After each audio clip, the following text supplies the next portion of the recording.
Looking at the crash southbound on the I-215 westbound just after the 201. They've got that ramp reopened and traffic is moving along here. Just watch for a couple of vehicles as you make your way southbound on the I-215 in this stretch here. Also a little bit slow between American Fork and Pioneer Crossing with a couple of cars on the side here to make things a little bit slower on your drive. Teens can get up to $200 with a Teen Learn and Earn account, plus continue earning rewards as they master the essentials of finance. More at cypresscu.com/teen. I'm Len Thomas in the KSL Traffic Center. Kind of the calm before the storm. A high today of 65, 30% chance of showers, but tomorrow 80% chance of snow. The high tomorrow only 41, 59 degrees downtown. KSL FM Midvale. KSL Salt Lake City. From the KSL Common Spirit Health Studios, this is KSL News Radio. Utah's news, traffic, and weather station. 1 o'clock at KSL News Radio. I'm Heather Peterson. KSL's top story this hour. The former Tremonton fire chief accused of sexually exploiting children will be in jail for at least a few more days. The judge he stood in front of today recused himself from the case. Even though he doesn't have a conflict hearing the fire chief's case, he may have a conflict hearing the former Justice Court judge's case. The former Justice Court judge is Kevin Christensen, who is now facing his own charges of child exploitation. KSL legal analyst Greg Skordas says the two worked in adjoining districts and could have some overlap. A sudden move by the Trump administration could potentially damage media freedom in parts of the world. ABC's Patrick Reevell reports from London. President Trump's order to effectively silence Voice of America and other U.S.-funded pro-democracy media outlets has sparked an outcry from press freedom organizations. VOA and Radio Free Europe play a powerful role as independent media in repressive countries, including, for example, Russia, Iran, Afghanistan, where most free media are censored or severely under-resourced. Patrick Reevell, ABC News, London. The city of Riverton has a new canine officer, and they want your help naming him. He's a former shelter dog, and they've narrowed the name options down to 7 choices: Zeus, Tango, Riker, Rio, Coda, Creed, or Atlas. You can cast your vote online. Your money at this moment: the Dow is up 478 points, the S&P up 58, and the NASDAQ up 153. Coming up, a windy day and a snowy night. KSL weather is next. KSL News Time 101.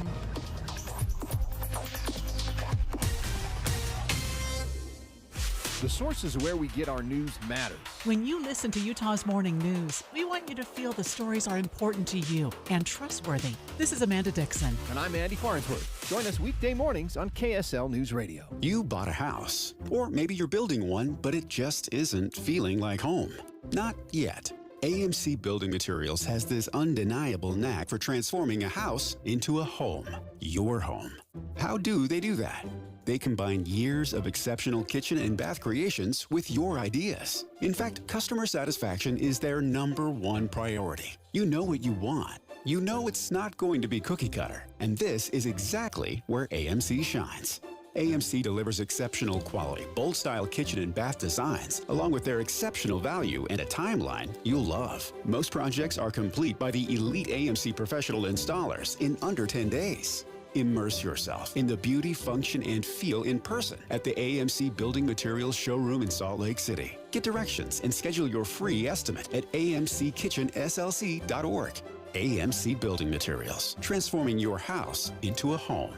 amckitchenslc.org. Are you in search of a fulfilling career where you can work on a team that provides you room to grow, learn, and thrive every day? Focus Engineering and Surveying is looking for individuals to join their team who take pride in the customer service they provide and have a passion for their clients to be successful. No experience in engineering, CAD design, or surveying? No problem. Focus will train those who fit their team culture for rewarding careers in surveying and CAD design. If you can align with the core ideology and the Focus team culture, if you're internally driven, team-oriented, client-focused, and love personal development and growth, Focus Engineering and Surveying is the place for you. Enjoy a positive work environment and paid internship opportunities, plus fantastic benefits like great health care with 80% employer-paid premium and HSA matched up to $200 per month, 401k, vacation, even annual performance bonuses. Start your journey towards your new and fulfilling career. Apply now at FocusUtah.com. That's FocusUtah.com. Did you know colon cancer can be detected early or prevented through regular screening?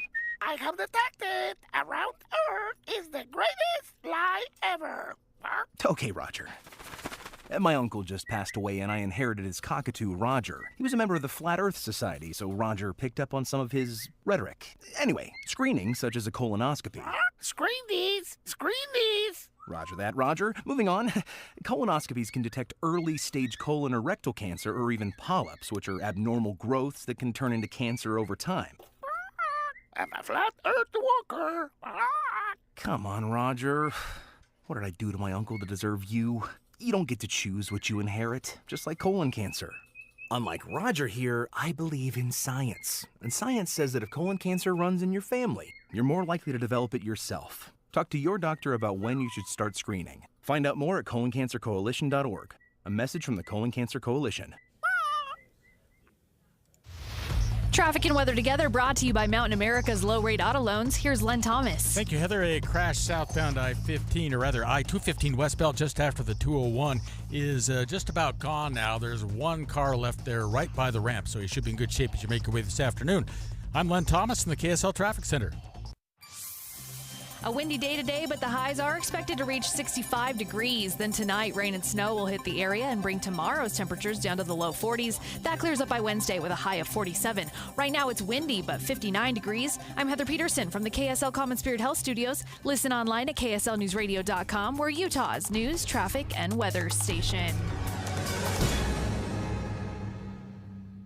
Inside Sources. Inside Sources. Utah's top political experts break down the first 100 days of the new administration and discuss the day's biggest stories. Only on KSL News Radio. Welcome to Inside Sources. The countdown is on. The Utah Education Association, along with several other unions, has launched their referendum against HB 267. This is the bill that banned public sector labor unions from collective bargaining in Utah. They have to get roughly 141,000 signatures by April 16th. Welcome to Inside Sources. I'm your co-host, Rusty Cannon, here with Taylor Morgan. Taylor, while they're working to get signatures on the referendum, I should say, other groups are working on those same people, hoping they'll rescind their signatures and scuttle the effort. We got a lot to talk about on this issue. This news, it's going to garner a lot of press over the next, I would think, month or so, right, Taylor, as they gather. So just remind folks how this process plays out. They have a set number of days from the time the governor signed the bill, and he has signed the bill, to gather these signatures. They need 141,000. I can't remember if it's exactly 141,000. Let's call it 141,000 roughly. Yeah. But that is spaced out all over the state. You need a certain number of signatures in every. Is it done by county or by precinct? They need to meet the threshold in 15 of our state's 29 Senate districts. Senate districts, okay. Right? They have to hit that threshold in at least 15.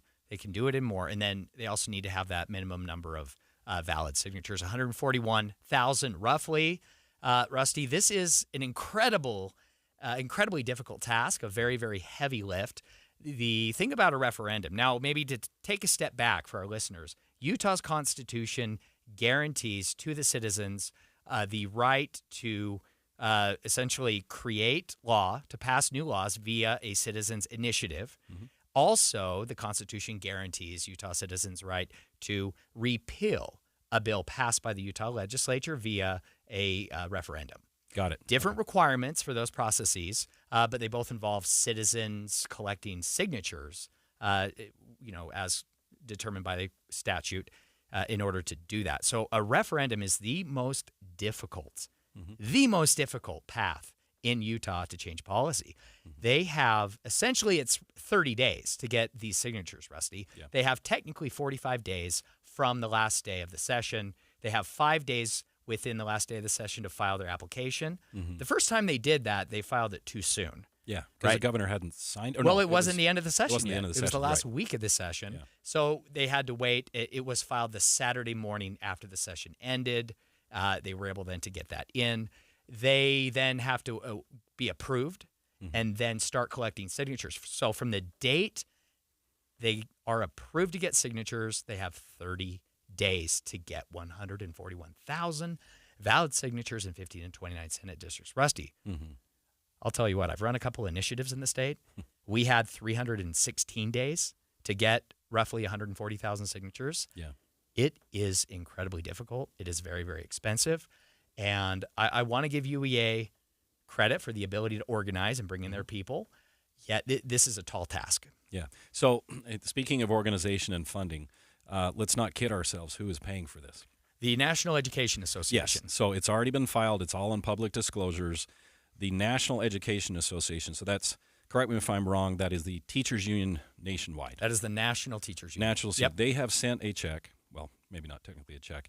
They have sent in $495,000 already, which is being categorized on filings as a down payment on signature gathering. Right. So let me ask you this: with all the work you've done, that's a lot of money. Why would it cost that much? And I want to know, that's not even enough. No, that's not nearly enough. Now, I want to give UEA credit for their ability to organize teachers statewide. Correct. They have done this before. The last successful referendum in Utah was done by the UEA in 2007 that repealed a vouchers bill, as they referred to it, that was passed in the session. And they collected over 90,000 signatures. You had more time back then to get them. But they did it successfully back then. It was on the ballot and voters supported them. Yeah. So UEA can organize. They've done it before. They have less time to do it now. They have to get more signatures. They do have NEA money. But Rusty, I just don't know that they have the time. It is going to cost more. It costs anywhere from $10 to $15 per signature these days. Yeah, so if you do the math, you're over $1 million. Yeah. So if the signature gathering is a paid signature gathering effort, right, meaning that there will be people deployed that then say, hey, will you please sign this petition? They are, not all of them, but if they are a paid signature gatherer, they are being deployed to gather signatures, and they get a commission, a fee, whatever you want to call it. It is every no time they longer gather a legal. In Utah, you cannot pay per valid signature. You can't pay per signature in Utah now for initiatives or referenda.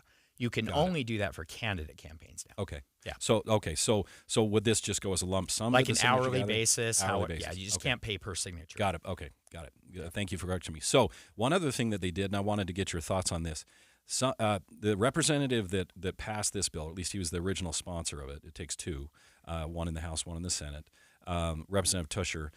A few doors down from his house, someone scheduled a party to have a line out the door and to gather signatures to repeal the bill. And that is a few doors down, from my understanding, from where he lives. Good idea? Bad idea? What do you think? Well, I think it's unnecessarily provocative. I certainly can understand why, someone would have strong feelings when they oppose a bill sponsored by a legislator. However, I get uncomfortable anytime we make politics too personal in this way. We may disagree with the sponsor of the bill. They may disagree and feel strongly about it. They obviously opposed a bill that was sponsored by Representative Tusher, yet Representative Tusher is just trying to serve his constituents, trying to work as a legislator. It's a lot of work. It's a lot of time. And even if you disagree with him on policy, you don't have to make it personal, Rusty.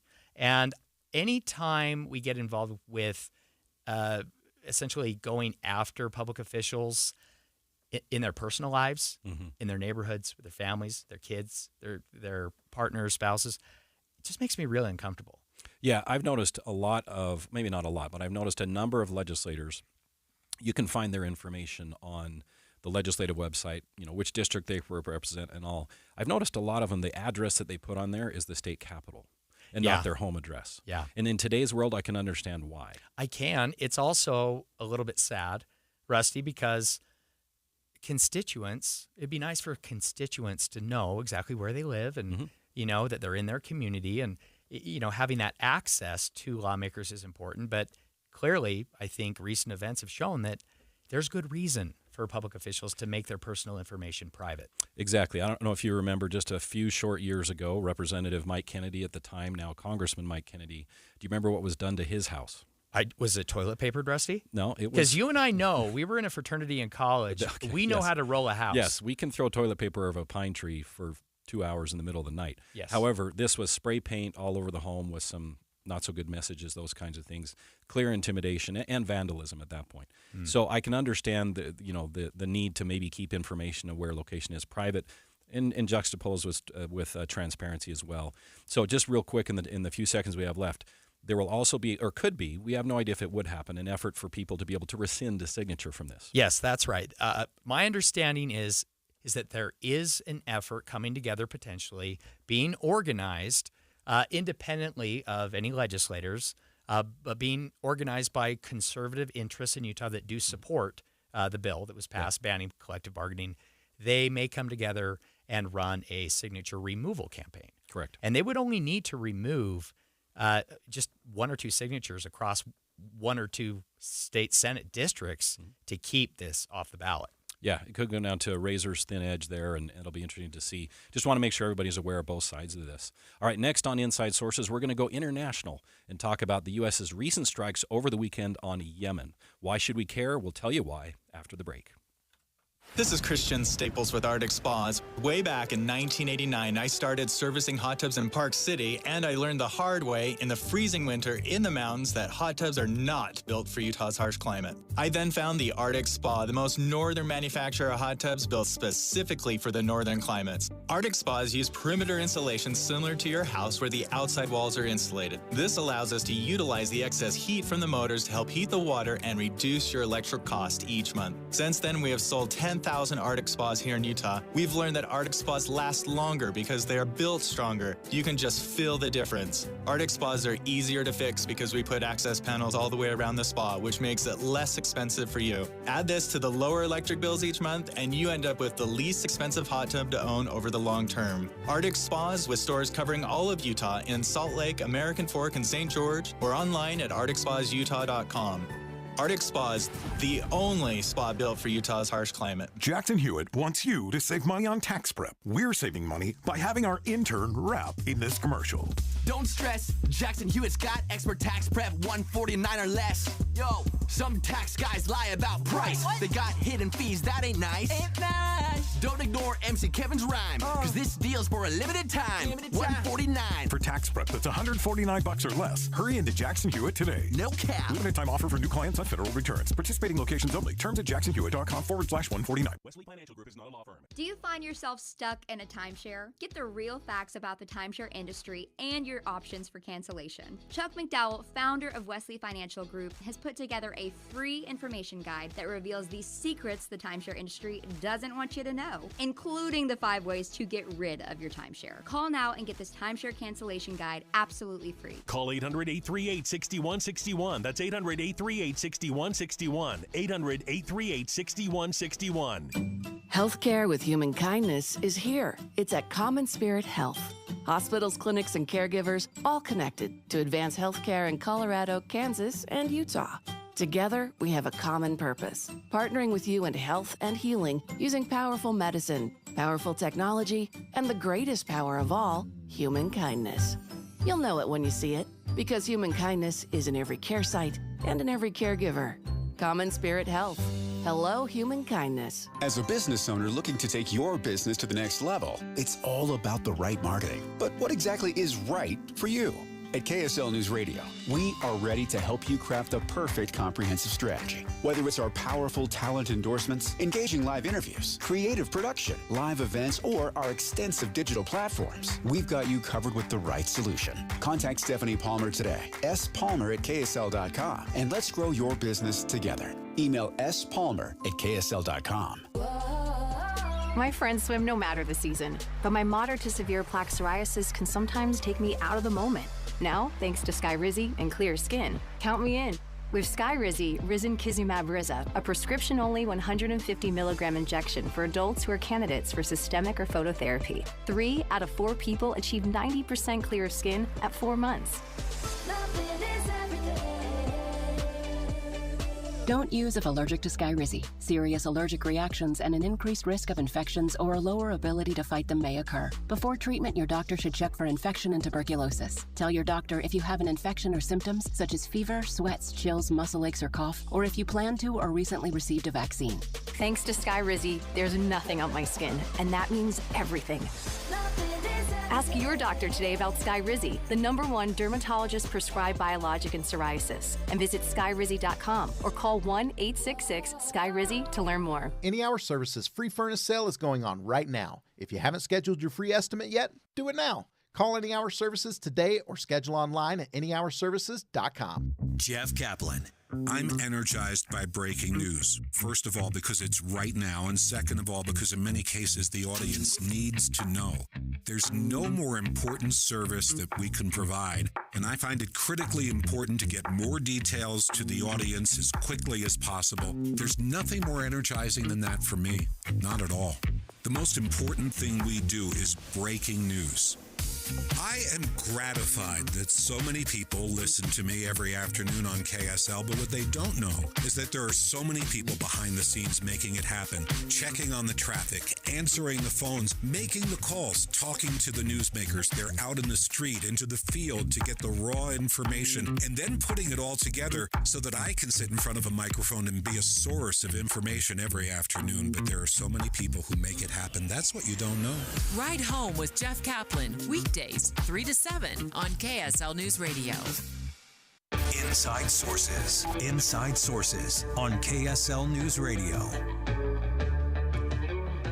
Under President Trump, U.S. military forces have ramped up airstrikes against Houthi rebels living in the Middle Eastern country of Yemen.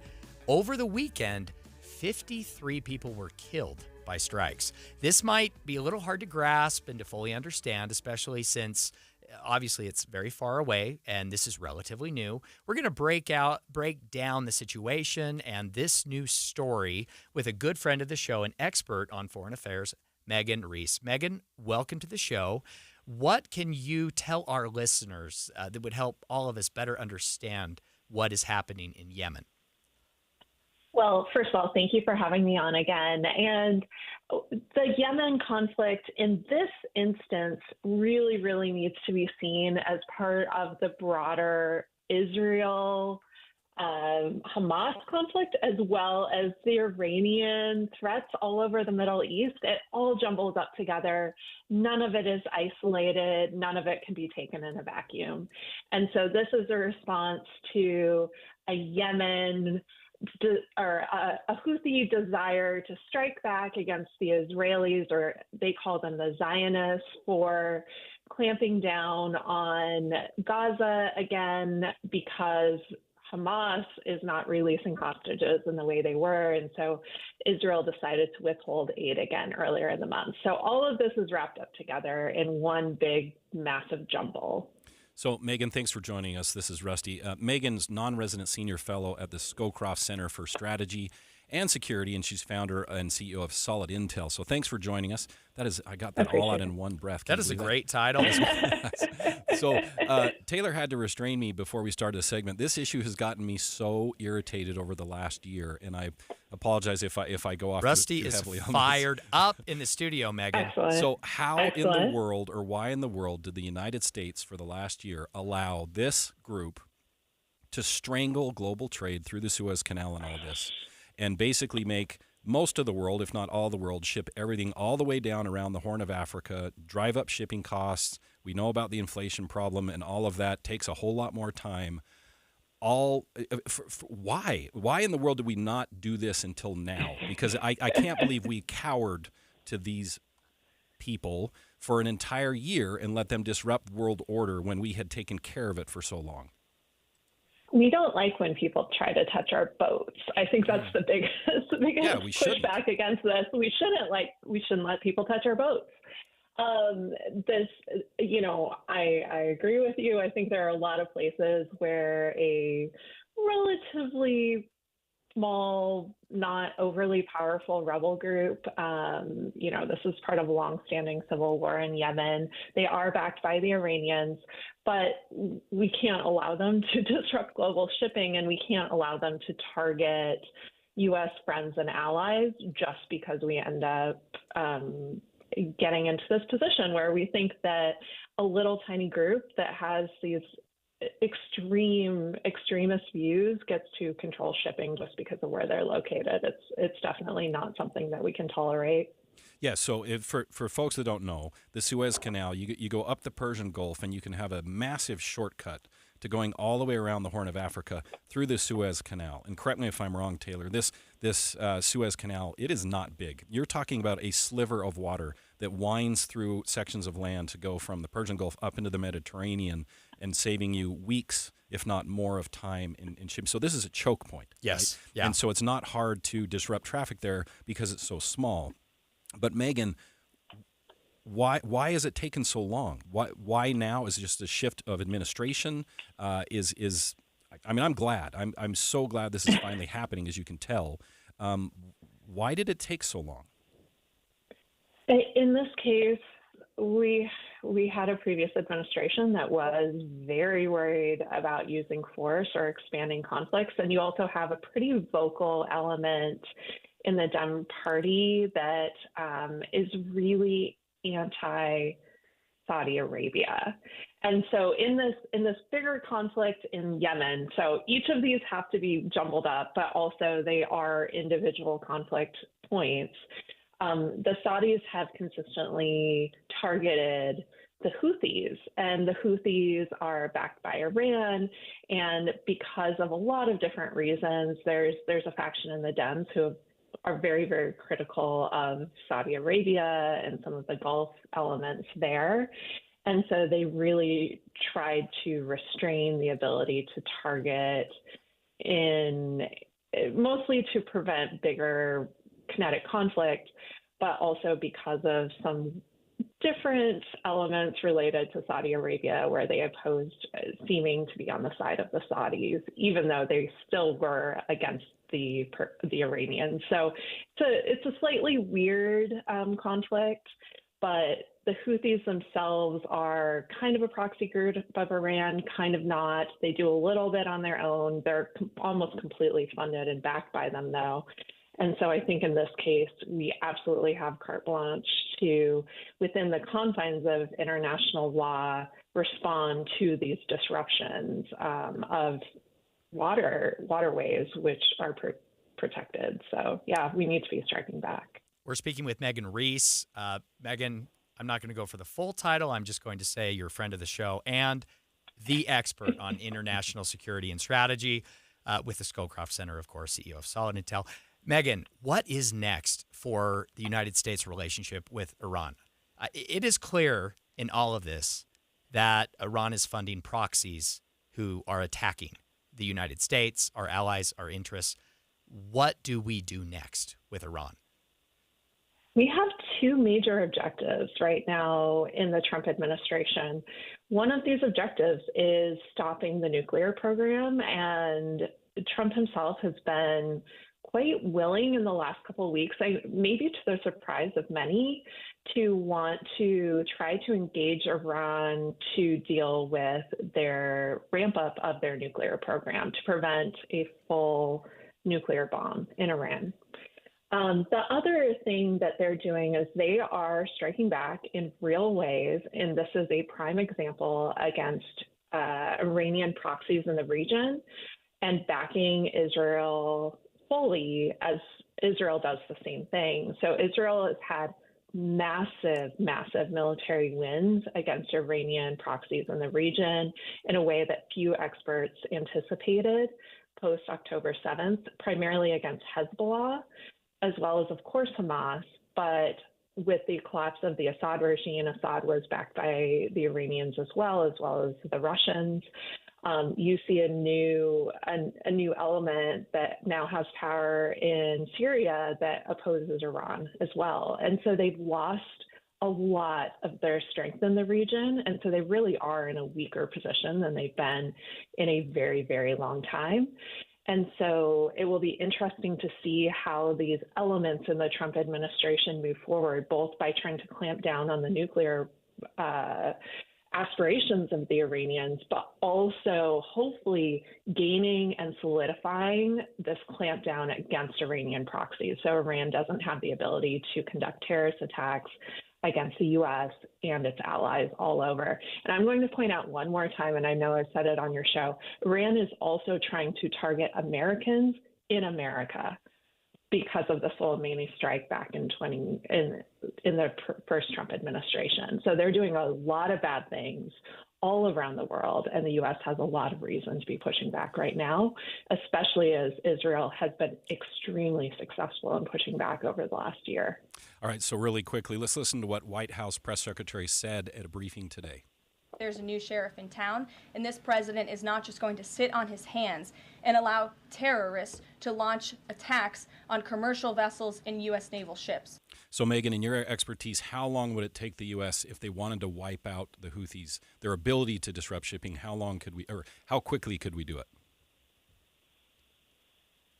The biggest goal for the U.S., if we want to, really clamp down on their ability to disrupt shipping, is prevent the ability of resupply of missiles by the Houthis, because once they have a full crackdown on that resupply effort, you're going to be able to actually stop this ability for counterattacks or for initial attacks. We will have to wrap it there. It's all going to come down to there. Yep. Thank you, Megan. We'll wrap it there. Really appreciate you joining us. That's Megan Reese, non-resident senior fellow at the Scowcroft Center for Strategy and Security and founder and CEO of Solid Intel.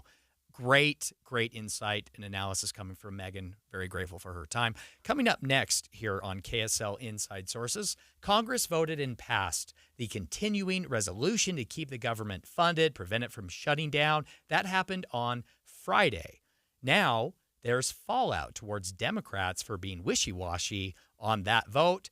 We're going to dig into that coming up next.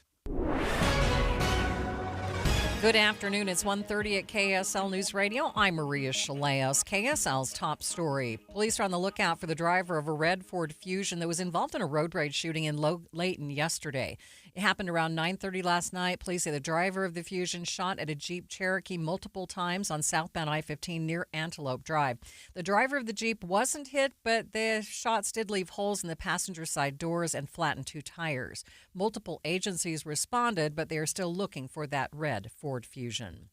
Our top national story this hour from ABC News. From South Texas to South Dakota, tens of millions of people are facing another day of extreme fire danger. Once the smoke had cleared in Stillwater, Oklahoma, population 50,000, 74 homes had been destroyed. Been the biggest challenge of my life. Terry Essery's been a Stillwater firefighter for 27 years. Now, as chief, he has seen his neighbors suffer. They've lost everything. I mean, they don't have clothes hangers, and they don't have clothes to put on those hangers, even if they did. Dry conditions and high winds mean the fire threat is far from over. Jim Ryan, ABC News. Some Utah fire crews are headed to the Midwest to help with those wildfires. This third group traveling to Kansas, Carl Hunt, Public Affairs Officer with the Utah Division of Forestry, Fire, and State Land, says they'll be there to help supplement local resources. With the high winds that they're expecting and the above normal warm temperatures, Kansas felt the need to request some additional resources, and so Utah was willing to respond to that request. This task force is expected to be deployed for the next 2 weeks. The Dow up by 500 points, about 1.25% headed into the close. It sits at 41,969. S&P 500 up by 59, and the NASDAQ, it's up by 137 points. Coming up, gusty winds before more storms. We'll check the forecast coming up next. KSL News Time, 1:32. Mornings are for recharging. And they're for starting your day right. We volunteer to join you in the car. Get news and weather at 102.7 FM during the most important part of your day. Andy and Amanda, each morning between 5 and 9 on KSL News Radio. Do you need new windows? Look, all glass pretty much looks the same to the naked eye, but if your windows aren't triple-coated, argon-filled and sealed double-pane glass, the cold is seeping in. You need to call Advanced Window Products. They use the highest quality glass and premium vinyl to create state-of-the-art windows and frames, and for 38 years, they build those frames right here in Utah. Custom crafted for Utah's climate. The best windows you can buy at prices 30 and 40% less than what the big companies charge because they cut out the middleman. They're the factory.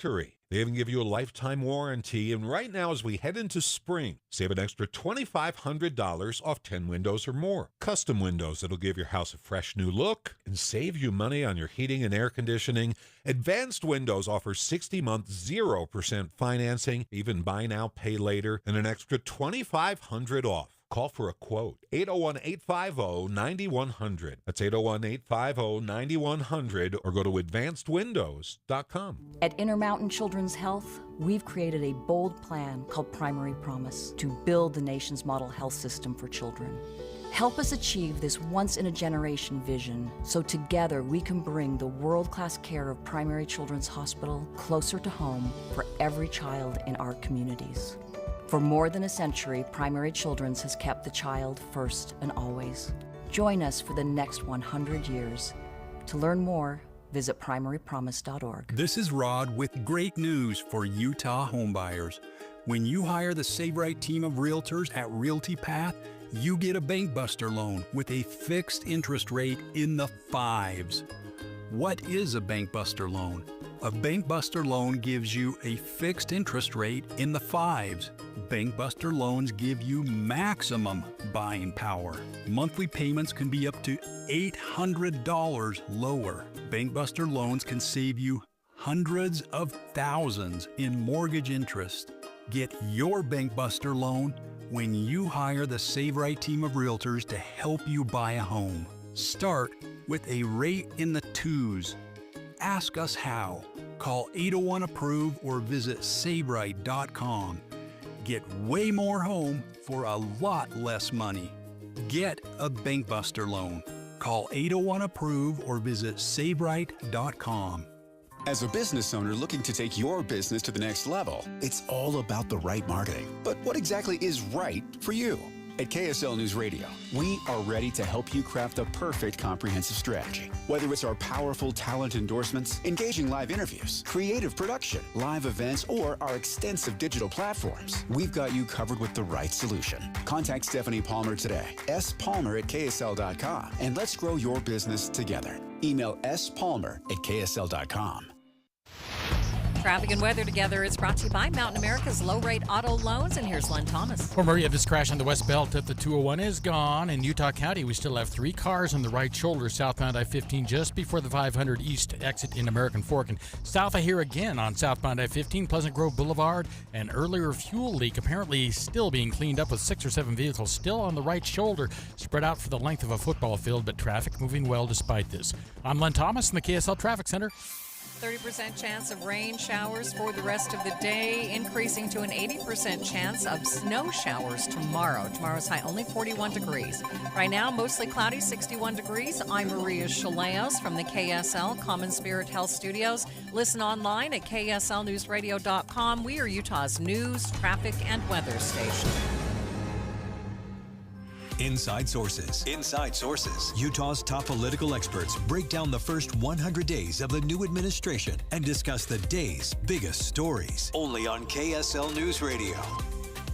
Welcome back to Inside Sources. I'm Rusty Cannon here with Taylor Morgan. Taylor, you can rest easy today knowing the federal government is operating normally today. I know that gives you comfort. You can sleep better at night. Until what? Next Friday? Rusty, when is the next deadline for a government shutdown? Yeah, I feel like we deal with this every couple weeks, right? This does kick the can down to the end of September. So September? Yes. We bought ourselves a few more months this time. Hey, great job, guys. Good work, Congress. Following a vote on Friday to fund the government through September, the fallout is continuing today, especially against Senate Democrats, who split on their vote on the Republican-backed CRs, we call it continuing resolution. Now there's talk about a lack of confidence in Senate Minority Leader Chuck Schumer, a lot in back and forth in Washington, D.C. Let's listen to what ABC had to say this week on the subject. I think what we need to do is stop the intramural fighting and bleeding as quickly as we can. We are in a fight for our democracy right now, and if we're having a fight in our dugout, we're not out on the field, and the other team is scoring runs. So my apologies. That was Rhode Island Senator Sheldon Whitehouse speaking on ABC's This Week. So, Taylor, I'm curious to see what your perception is of the weekend squabbling amongst Democrats since this unfolded. Well, a couple takeaways.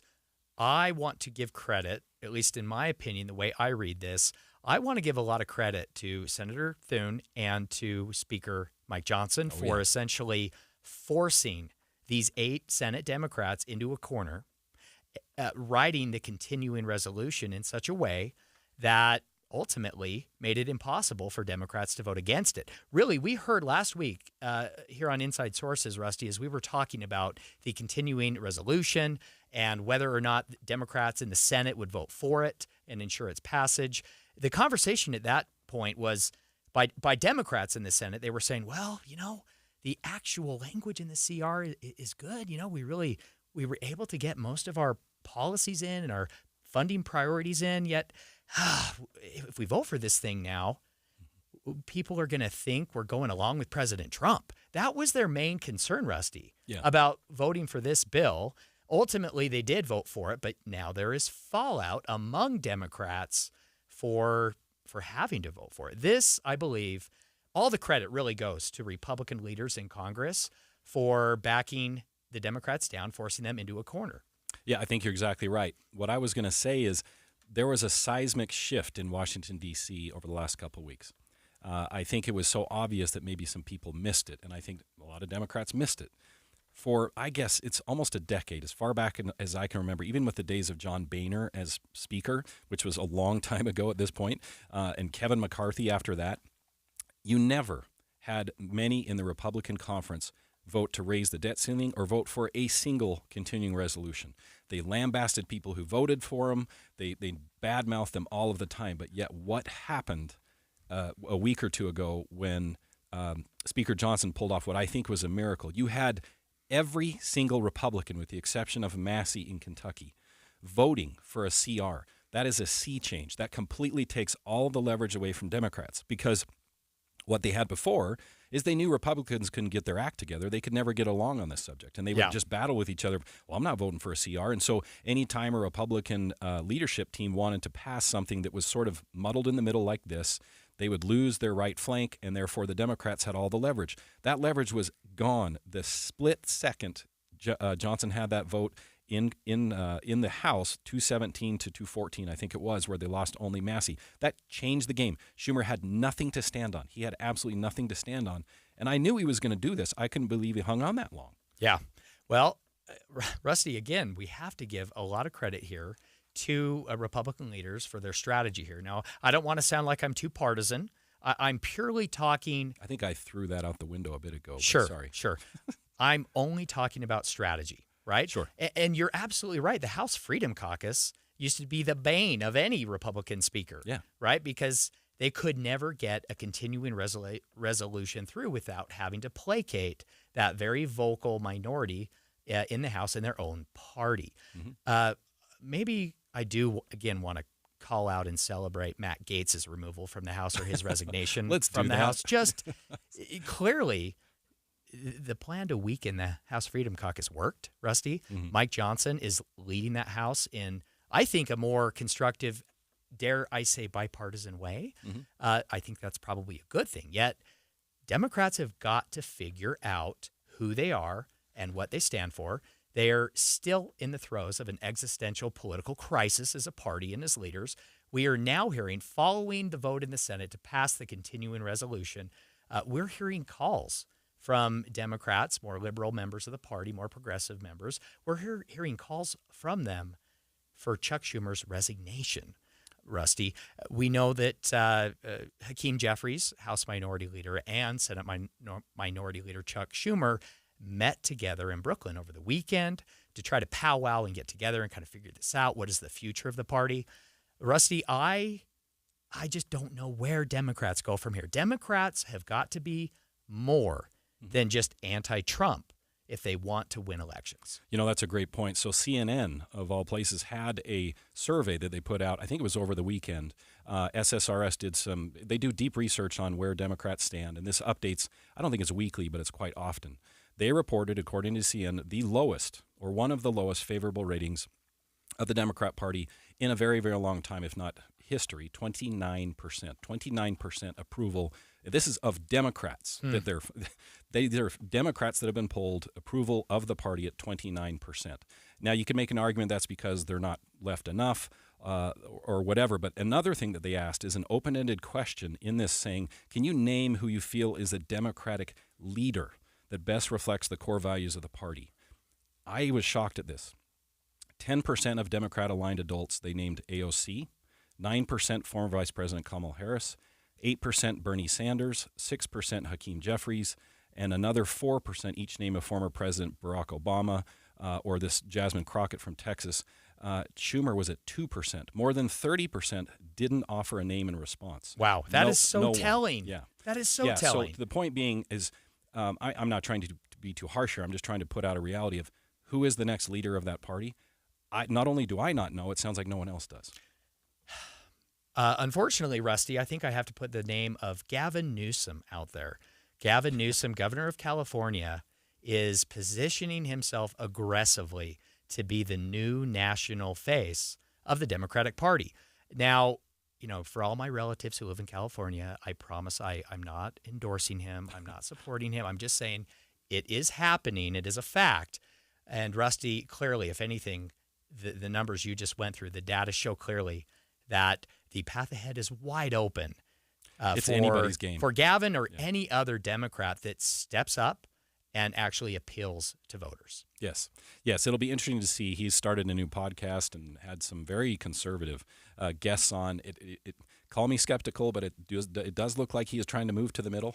He does have great hair. He does have that going much better than me. All right, next on Inside Sources, as federal foreign aid faces pauses and uncertainty, what effect is it having on Utah-based organizations that deal with international programs? More on that coming up.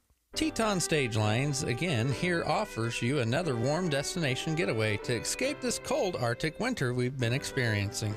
Join us as Glenn Rawson guides us southwards towards Mesa, Arizona as we travel in our new motor coach. This trip will start in Idaho, leaving on April 14th through the 19th. This includes round-trip motor coach, 5 nights lodging, continental breakfast, and/or buffets throughout the tour. There will be time to view the south rim of the Grand Canyon, and of course the IMAX experience. Even a sunset dinner overlooking the London Bridge and Lake Havasu. You'll see the outdoor pageant, Jesus the Christ, at the Mesa Temple grounds. This 400-member cast will bring to life the birth, mission, and death of our Savior Jesus Christ. You will also have time for temple sessions in the Las Vegas and Gilbert Temple. For more information, contact Teton Stage Lines at 208-529-8036, 208-529-8036, or go online to reserve your seat now. KSL Broadcast Group contests are open to participants 18 years of age and older that are residents of Utah, unless otherwise specified. Employees or agents of the station, Bonneville International Corporation, other area radio stations, or any entity associated with the contest may not enter.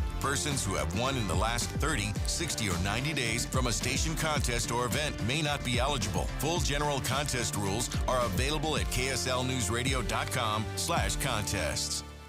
The KSL News Radio Movie Show comes to My Hearing Centers Friday from 10 to 1. But first, discover what My Hearing Centers can do for you. My Hearing Centers uses advanced technology to diagnose and treat hearing loss. These comprehensive evaluations determine the best treatment options. Then enjoy lifetime support with regular check-ins, cleaning, and maintenance. Call My Hearing Centers at 801-701-1629. 801-701-1629 for more details. My Hearing Centers has offices from Ogden to St. George. What's up, everybody? I'm Mike Wilson with Any Hour Services, and if you have a drain that's clogged or backed up, after you've tried the plungers and products, the next step usually involves some kind of drain snake or cabling equipment. You see, sometimes the blockage is far enough down the line that you need special equipment that most homeowners just don't have. That's where the Drains Department at Any Hour Services can help. A drain snake can clear most blockages and get the water flowing again, and clearing blocked drains is what our Drains Department does day in and day out. So if you're a homeowner with a drain line that's clogged or backed up and you'd like one of our drain technicians to come and snake the line for you, it's only $29. Yep, you heard that right. Any Hour Services will snake any drain line with normal access for only $29. Sinks, showers, tubs, toilets, floor drains, laundry drains, even that sewer main line that connects to the city. We'll snake any line for just $29. For help with your drain issues, call Any Hour Services at 801-443-7700. You can Google Any Hour Services. You can even schedule online at anyhourservices.com. No one helps more homeowners than Any Hour Services.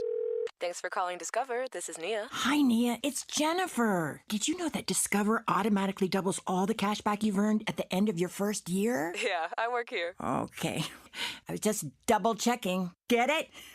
Because Discover automatically doubles all the cash back you've earned at the end of your first year? Oh, you get me, Nia. You could say that I double get you. I guess we've taken it too far. You earn, we match. Discover Cashback Match. See terms at discover.com/creditcard. Is that a new Samsung Galaxy A15 5G? Yeah, I got it for free when I joined Cricket Nation. Sounds pretty great. At Cricket, anyone can get a new phone when they switch. Whoa. With a high-quality camera, meaning more flattering selfies for all. And super fast 5G, so you can post them for all to see. Your friends, your family, your ex. Free phone! Free phone! Okay, I'll switch. Welcome to Cricket Nation. Cricket 5G is not available everywhere. Must bring your number to Cricket on a $60 a month voice plan. First month service charge and tax due at sale. Fees, terms, and other restrictions apply. See cricketwireless.com for details. I'm Dave Cawley, investigative journalist and host of the podcast Cold.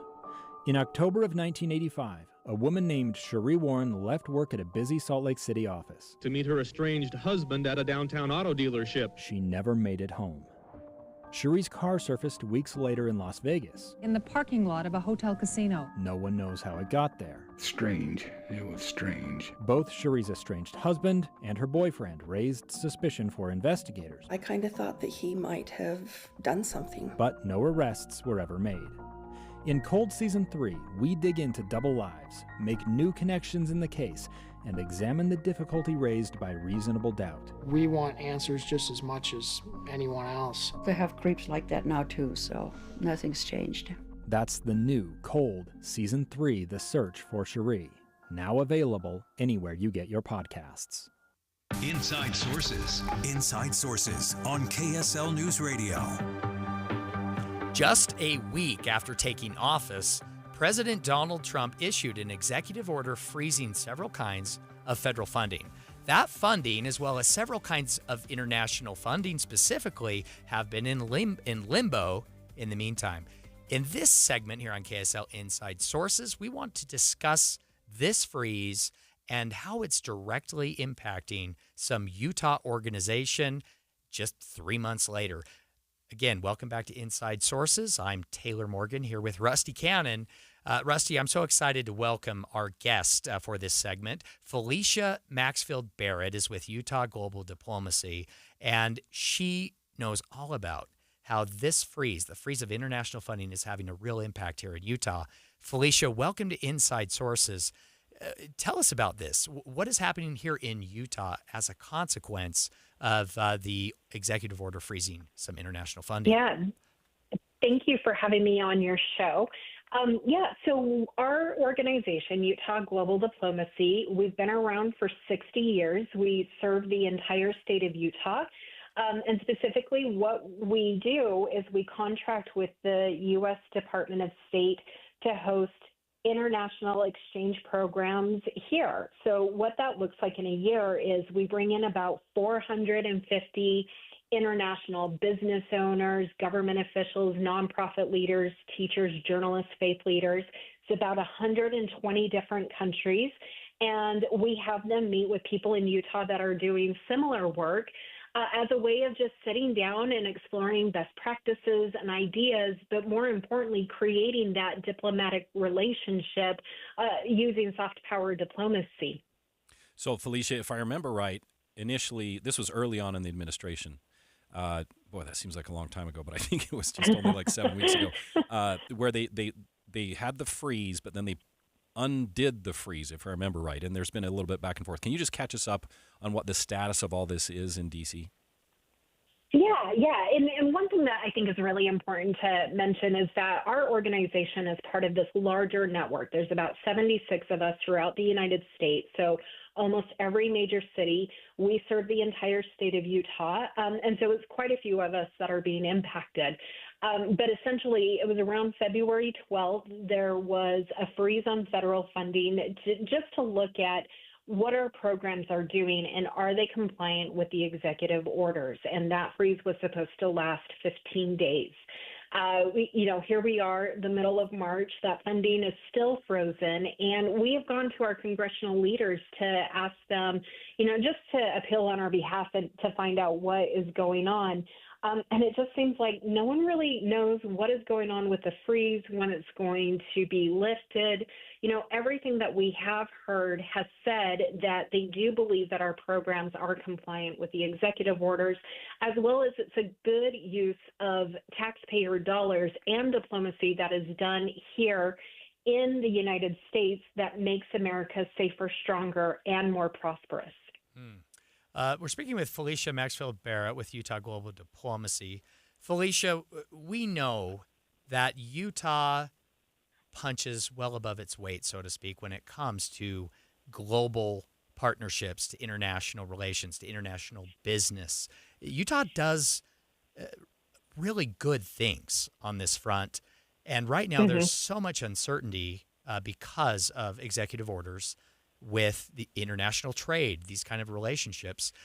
How does Utah Global Diplomacy respond? What are you doing to navigate what has to be a very complicated, confusing time? Certainly, despite all of the complexity right now, hopefully this will come into sharper focus. It's messy right now. How do you deal with it? Yeah, and I see, I might be biased. I'm born and raised in Utah, and I think that we are by far the best state. I think it's really interesting how globally connected Utah is in that 1 in 4 jobs is related to international relations and foreign trade. We speak 130 different languages. We've got 5 amazing national parks that bring in tourists from around the world. You couple that with these incredible landmark international landmark events that are going to be happening over the next 10 years. You've got America 250. You've got the Salt Lake Temple opening in 2027 that I heard the number was going to be 5 million people coming to our state from around the world. And then you've got the Olympics that are going to happen in 2034. We want to make sure that we as a population are prepared to welcome people from all over the world, understanding the global competency, the culture, the languages. And so our programs are just a really great way to keep our local community thinking globally, while also taking into consideration what is that local impact that global has on our state. So really we're navigating it by, just continuing on with the work that we are able to do, promoting Utah as this global destination initiative, and as an innovative economic and cultural hub. We certainly hope that our exchange programs open up, that the funding becomes unfrozen, we're able to start hosting delegations again. But we're trying to explore different opportunities with these landmark events over the next 10 years to keep that global connection happening here in our state. So I was going to ask you that, Felicia. Let's say the freeze holds for some amount of time. The visits that you do in Utah, this 400 plus people that you've brought in fact, I think I've been in a couple of meetings with these people. Yeah, I was going to say, this sounds really familiar now that I'm thinking about it. And it was very productive. I don't see how it would run afoul of something, the stance of this administration. I would think you guys would pass muster. But aside from that, is there dry powder built up to where you can continue this program, or is this program stuck in ice until this thaws out? We are being innovative in terms of, looking at different alternative avenues that we have in hosting individuals. Whether that's working with businesses directly, if they've got individuals coming to the state of Utah. I mean, we've been doing this for 60 years, so we pretty much have the playbook on what it means to be a good host in our state. There's always sports diplomacy that we can look at, teams from around the world that are coming here. And then you look at culture and arts and education and religion and military. International relations certainly does touch every facet of our lives. So I think there's a lot of opportunity. We are going through our contingency plans right now just to talk through what happens if these Department of State programs get shut down. Then where do we go? We certainly believe that there's still a lot of work that can be done in terms of our effort to build global connections right here in our state. We're speaking with Felicia Maxfield Barrett with Utah Global Diplomacy. Felicia, what do our international partners think about Utah? What is their perception of Utah and Utahns? If you really had to describe it, in a few seconds, what do these international, partners, businesses, what do they have to say about Utah? Yeah, that is a great question. And I think a lot of times when people hear our name, Utah Global Diplomacy, they think it is very formal. in that we are doing diplomatic relations. And we are. One of the things that we mention about the values of the programs that we do is we are doing national security. We are, really looking at how do we make us and the world more peaceful and prosperous. But the reality is, and I would love to read a quote for you. This is what national security looks like through our programs. We had a visitor meet with us last year, and what she said was, Utah is one of the most gracious states I have visited. The people in Utah showed us the beauty of their state, shared their knowledge with us as women leaders of our own communities. Most importantly, they showed us how to treat each other with warmth and love, and I hope to visit again. That's national security. That is really introducing the world to who we are as the good people of Utah.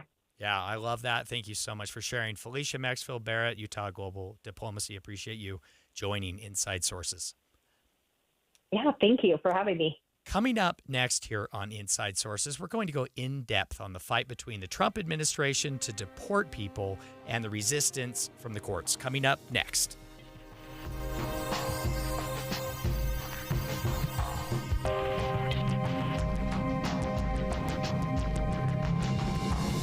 KSL FM Midvale. KSL Salt Lake City. From the KSL Common Spirit Health Studios, this is KSL News Radio.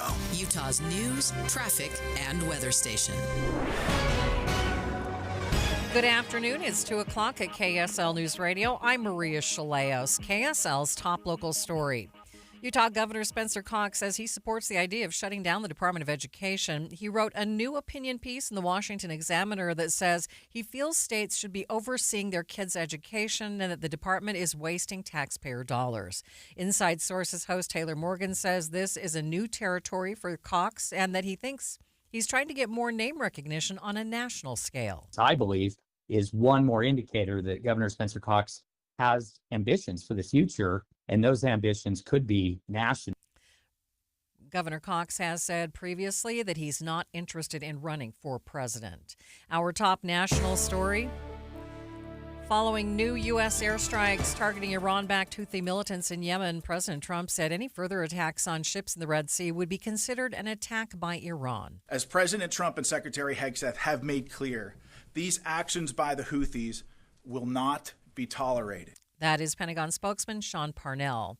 Your money at this moment, the Dow ending the day up 451 points, more than a full percent, sitting at 41,939. S&P 500 up by 55 points. The NASDAQ up by 131. Nice warm temperatures now, but don't expect them to last. KSL forecast is next. KSL News Time 2:01. A reminder about the simplest way to get updated for your day. Hit your KSL preset when you jump in the car, and we'll take care of the rest. Hear key news updates and traffic reports. Andy and Amanda from 5 to 9 in your car. KSL News Radio at 102.7 FM. Do you have some money in a savings account? If you do, I want to suggest that you earn more money on that money by transferring your savings account over to UCCU. Utah Community Credit Union is offering high-rate savings options with yields up to 5.05%. That is a lot higher than any savings account. Right, so your average savings account is 0.5%, 0.5%, but UCCU has these 9-month savings certificates at a whopping 5.05% rate of return. Now, savings certificates, like a savings account, they're great ways to earn a safe return on your money, but the difference is a savings account, you deposit, you withdraw, but with a savings certificate, you just make the deposit and you let your money earn some money for you. You're going to be saving so much money at UCCU. 5.05%, that's more than 5 times higher than a standard savings account. Just go to uccu.com, select a high-yield savings option, and supercharge your savings. At Utah Community Credit Union, you're going to love where you bank. If you're living with dry age-related macular degeneration or dry AMD, you may be at risk for developing geographic atrophy or GA. GA can be unpredictable and progress rapidly, leading to irreversible vision loss. Now there's something you can do to slow it down and get it going slower. Eye Izervay is proven to slow GA progression. Izervay gets GA going slower. Izervay or avacincaptad Pagel is a prescription eye injection used to treat GA. Don't take it if you have an infection or active swelling in or around your eye. Izervay can cause eye infection, retinal detachment, or increased risk of wet AMD. Izervay may temporarily increase eye pressure. Your vision may be impaired after an eye injection or exam. Don't delay. Ask your doctor about Izervay today. Izervay gets GA going slower. Visit Izervay.com. That's IZERVAY.com. Are you in search of a fulfilling career where you can work on a team that provides you room to grow, learn, and thrive every day? Focus Engineering and Surveying is looking for individuals to join their team who take pride in the customer service they provide and have a passion for their clients to be successful. No experience in engineering, CAD design, or surveying? No problem. Focus will train those who fit their team culture for rewarding careers in surveying and CAD design. If you can align with the core ideology and the Focus team culture, if you're internally driven, team-oriented, client-focused, and love personal development and growth, Focus Engineering and Surveying is the place for you. Enjoy a positive work environment and paid internship opportunities, plus fantastic benefits like great health care with 80% employer-paid premium and HSA matched up to $200 per month, 401k, vacation, even annual performance bonuses. Start your journey towards your new and fulfilling career. Apply now at FocusUtah.com. That's FocusUtah.com. Traffic and weather together. It's brought to you by Mountain America's low-rate auto loans. Let's get the latest on your drive with Glenn Thomas. Thank you, Maria. We have a crash at southbound US 40 approaching Heber. It's about 19 miles from Silver Creek Junction. We don't know which direction at this point. In Pleasant Grove, crews are still cleaning up a previous fuel spill southbound I-15. Luckily, the several vehicles are mostly on the right shoulder. There is one in a right lane, so watch out for that at Pleasant Grove Boulevard. Don't let your customers march into your business with madness because your parking lot is a loser. Buzzer beat the weather. Call Go Pave Utah. They're a slam dunk for asphalt repairs and maintenance. GoPaveUtah.com. Len Thomas in the KSL Traffic Center. Expect the temperatures to drop by more than 20 degrees by tomorrow. Today's high 65, but only 41 for a high tomorrow. An 80% chance of snow showers tomorrow. Right now, partly cloudy, windy in downtown Salt Lake City. I'm Maria Chaleos from the KSL Common Spirit Health Studios. Listen online at KSLNewsRadio.com. We are Utah's news, traffic, and weather station. Inside Sources. Inside Sources. Utah's top political experts break down the first 100 days of the new administration and discuss the day's biggest stories. Only on KSL News Radio. Welcome back to Inside Sources for our second hour. I'm Rusty Cannon here with Taylor Morgan. This afternoon, a federal judge will hear from the White House and their lawyers about the administration's decision to not follow a court order over the weekend that prohibited them from sending illegal migrants to El Salvador and Honduras. So if you hadn't heard already, over the weekend, President Trump invoked the Aliens Enemies Act of 1798 in order to speed up deportations of supposed Venezuelan gang members. And although a federal judge issued a stay on the deportations, 2 planes full of these migrants landed in Central America. Maybe you've seen some video about that. Those 2 planes were already in the air. And we're going to talk about this in a bit, Taylor. This detail matters. The judge verbally ordered them to turn around. He did not put that in writing. So we're going to get into details on that. First, let's hear from, I believe this first cut is from the White House defending their decision. The president is using every lever of his executive authority and his constitutional authority within the bounds of the immigration laws of our country to ensure that our streets are safer for law-abiding American citizens. So in addition to that, President Trump's border czar, Tom Homan, answered questions outside the White House this morning. The president, through proclamation, took his authority under Alien Enemies Act and imposed it, which he has a right to do. So let's listen to one more cut from border czar Tom Homan. To turn a plane around over international waters, we're going to refuel over international waters, come back and bring terrorists back to the United States. That's not what this president promised American people. What the president did was exactly the right thing. Okay, so Taylor, and we'll get into the details on this.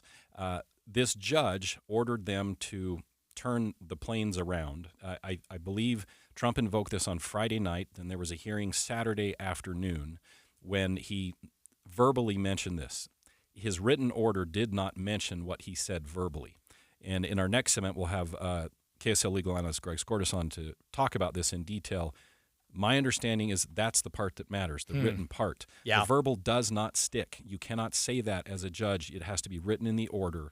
So this will be very interesting to play out. There is apparently a hearing today at 3 o'clock our time where they will go back in court, and I would love to be a fly on the wall in that one. Yeah.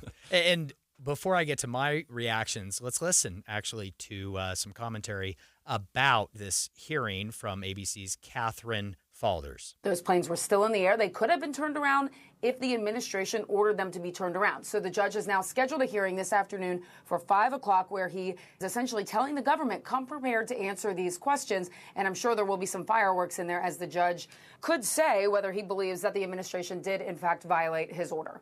Okay, Rusty, first things first, my first question, immediate reaction is why the discrepancy between the written order and the verbal order, right? Why the confusion? Why? There's some questions that need to be answered on both sides, I think, right? Yeah, I mean, again, I'm not an attorney, and all I have learned from Greg Skordas. So we're going to have to. We'll ask. We're going to have to ask him. We'll save that question but for From Greg. my understanding, it is always what is in writing that matters. You cannot have a judge sound off verbally and not put it in writing and have it stick, which makes sense. Yeah. Right? If you're a judge and you're issuing an order and you say some flippant comment, that flippant comment doesn't stick. It's got to be written in order. That's on the record. That is effective, and that is what matters. And so I think, I don't know if the judge screwed up or just didn't think, but they'll sort through that. But it also gets back to the issue of the underlying argument. Could he have done this under the Alien Enemies Act of 1798? This has rarely been used. Rusty, walk us through the Alien Enemies Act of 1798, please, to better understand. I will try to do that as best I can. It has only been invoked about 2 or 3 times, and they have been in times of typically of war. In World War II, it was done with Japanese Americans in internment there. I've lost track of the other 1 or 2 times. I actually wasn't expecting you to really answer the question. Well, I'm glad I'm already impressed, Rusty. Continue, but however, the president, it is clear that he does have the authority to do this. The question is, does it have to be in times of war? There's been a case law that is, I think, established the case where it does not have to be in times of war. He can deter. There's some legal room for the president to say, hey, there is a threat, there is a danger, and he has gone on record and done that about Tren de Agua and these members coming in and seeing that invasion as a real threat. And I think you could have that argument all day long, whether that's correct or not.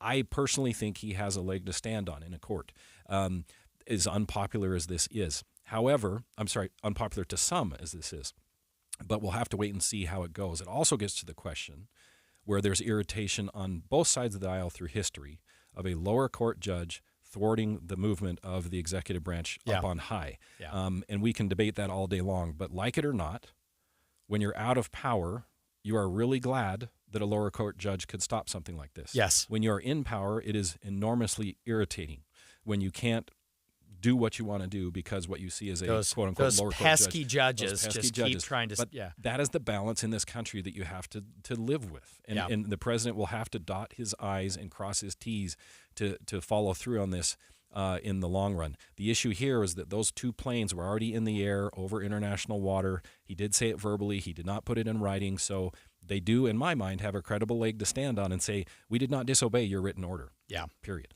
Well, and the judge in question is U.S. District Judge James E.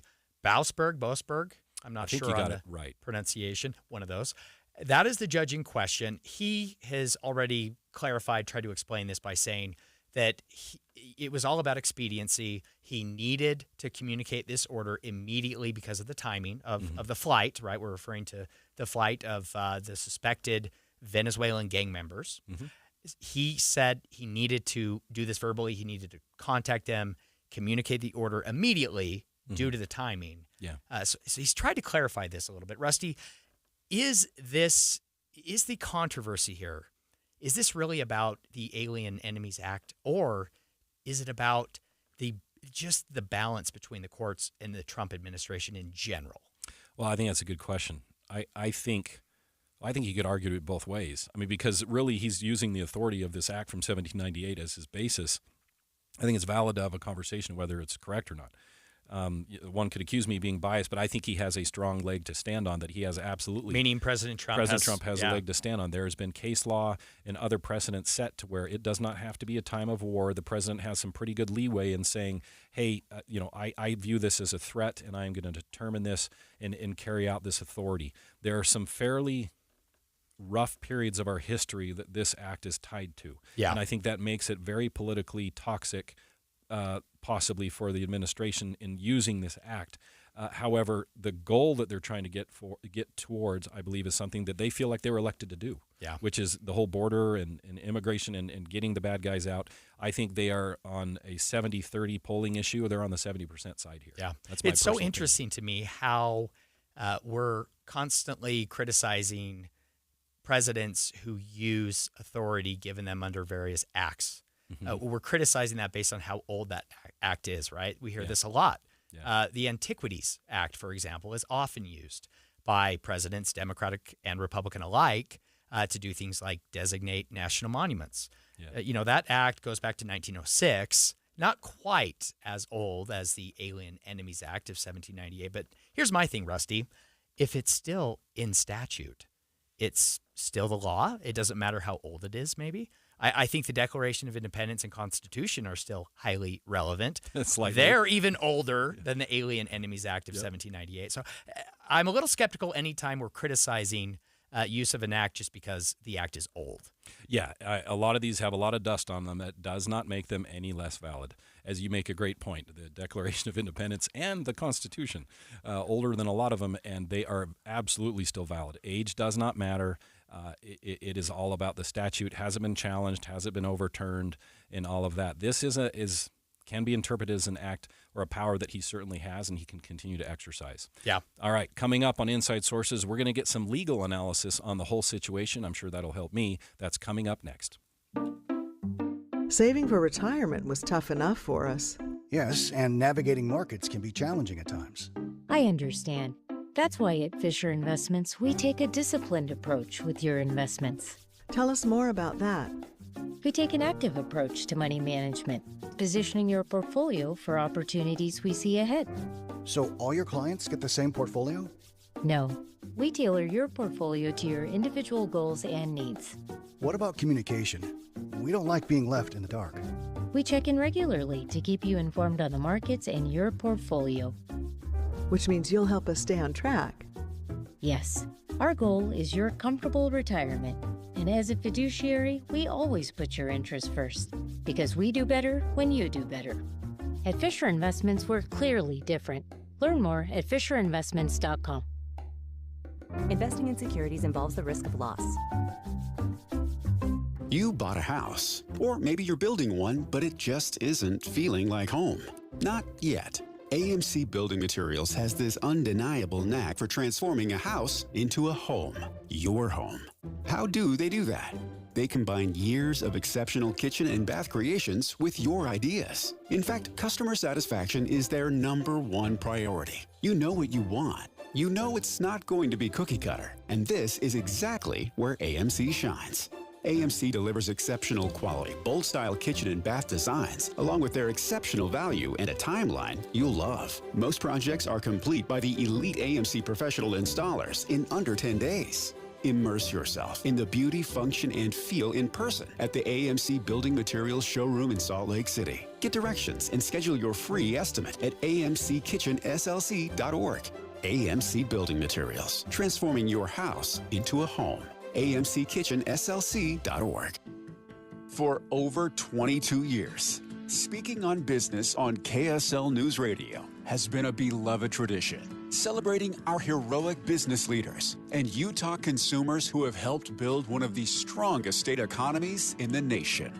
Now, under the stewardship of the Salt Lake Chamber and hosted by Chamber President and CEO Derek Miller, the program continues to shine a spotlight on those who make Utah's business environment dynamic and thriving. With his expertise and passion, Derek brings the stories of our business community to life. As part of the Salt Lake Chamber, Speaking on Business is proud to continue its legacy of highlighting inspiring stories, trends, and special guests. Support Utah businesses now and be part of Utah's thriving economy. More information can be found at slchamber.com. That's slchamber.com.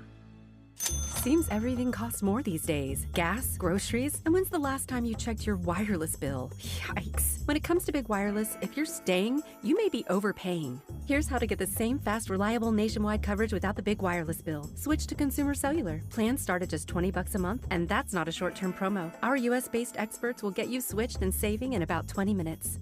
Call 1-888-FREEDOM or visit consumercellular.com and start saving today. Plans include $5 credit for autopay and e-billing.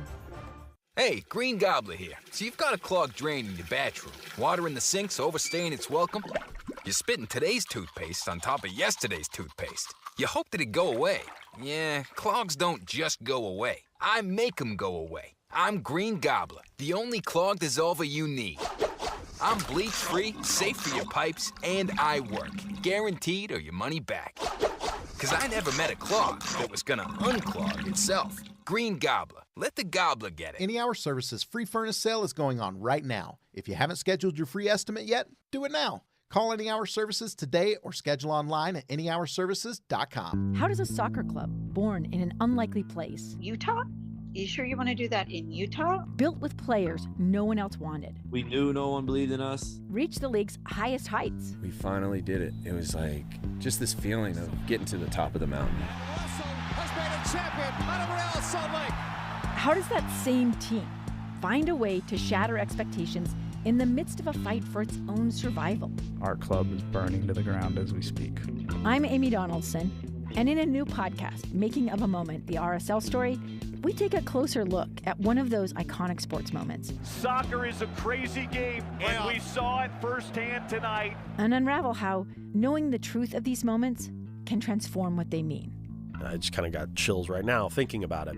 Making of a Moment, the RSL story, is available now. Follow us at makingamomentpod.com or wherever you get your podcasts.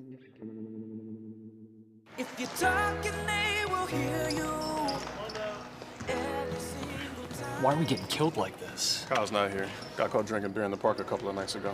Really? Yeah, 0 tolerance. He's out for the season. Harsh. Hey, he knew not to drink. We've made that clear to all of our kids, right? No, not really. Bill, if we don't tell them what we expect and why they shouldn't drink, how are they going to know? Talk. They hear you. For more information, visit underagedrinking.samhsa.gov. Inside Sources. Inside Sources on KSL News Radio. We're continuing our discussion on the legality and impacts of the Trump administration defying a court order to not send illegal migrants to El Salvador. This segment, we're going to get some legal analysis, dive deeper into this topic with KSL legal analyst Greg Skordas. Greg Skordas will be joining us momentarily. Welcome back to Inside Sources. This is Taylor Morgan here with Rusty Cannon. Rusty, again, just to recap quickly for our listeners, last segment we discussed how there's some confusion, some controversy around the fact that the judge who issued an order telling the White House to turn around, to stop the flight, to have the flight turn around and bring these suspected Venezuelan gang members back to the United States. But it was not in writing. It was not in writing. Yes. It was a verbal order. The judge has come out and explained that he issued that order verbally due to the timing, right? Expediency was key, given the fact that the suspected gang members were on the flight en route right then as he issued the order, I guess verbally. Yet, a lot of questions remain. Greg Skordas, KSL legal analyst, is with us now. Greg, what was your reaction to this when you heard that this judge had issued a verbal order instead of a written order? Is this normal given the circumstances, or is this unusual? It's actually quite unusual because I don't know how it was issued. I mean, a verbal order. Yeah, is this a phone call, Greg? That's what I was wondering, how he conveyed. I mean, judges can order things from the bench, but you're standing in front of the judge and they order you to stop talking, for example, which happens to me a lot, then you just stop.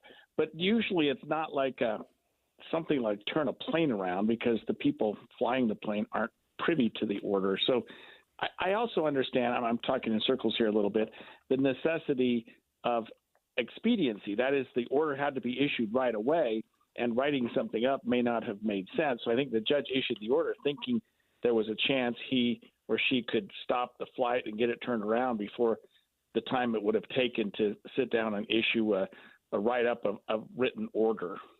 Okay, so Greg, correct me. I'm going back to the classes that I never took because I never went to law school. But with your expertise, a verbal versus written, it is my understanding that what is in writing is what matters. If a judge, gives a written order and then with that order says, by the way, I want this prisoner to be dressed in red from now on, but he just says that's not part of his order. The verbal orders are not binding, right? I mean, it's got to be in writing? No. A verbal order is as good as a written order. It absolutely is. When a judge issues an order, no matter how it's conveyed, it's an order of the court. Okay. In this case, it was necessary, I think, for the judge to do it verbally, because the judge is now claiming they didn't have time to write something up and they were trying to get the plane stopped or turned around. I mean, it's really confusing, but a verbal order has the same effect as a written order, so long as it's conveyed, so long as whoever's the party that's being ordered to do something receives the order, if that makes any sense. Greg, do we know who it was? To whom did this judge actually communicate the verbal order? I think it was to the administration, to the INS, to the people that were deporting these suspected gang members, to say, hey, there's been a due process violation. There has to be a hearing. There has to be some level of court action. You can't just deport people without notice and a hearing. That's what due process is all about. So the judge was upset that they hadn't been given that fundamental constitutional right of due process and a hearing before probably that same judge. Okay, so it wasn't necessarily the White House. It wasn't the West Wing, for example, that the judge contacted. It would have been the agency. Correct, yes.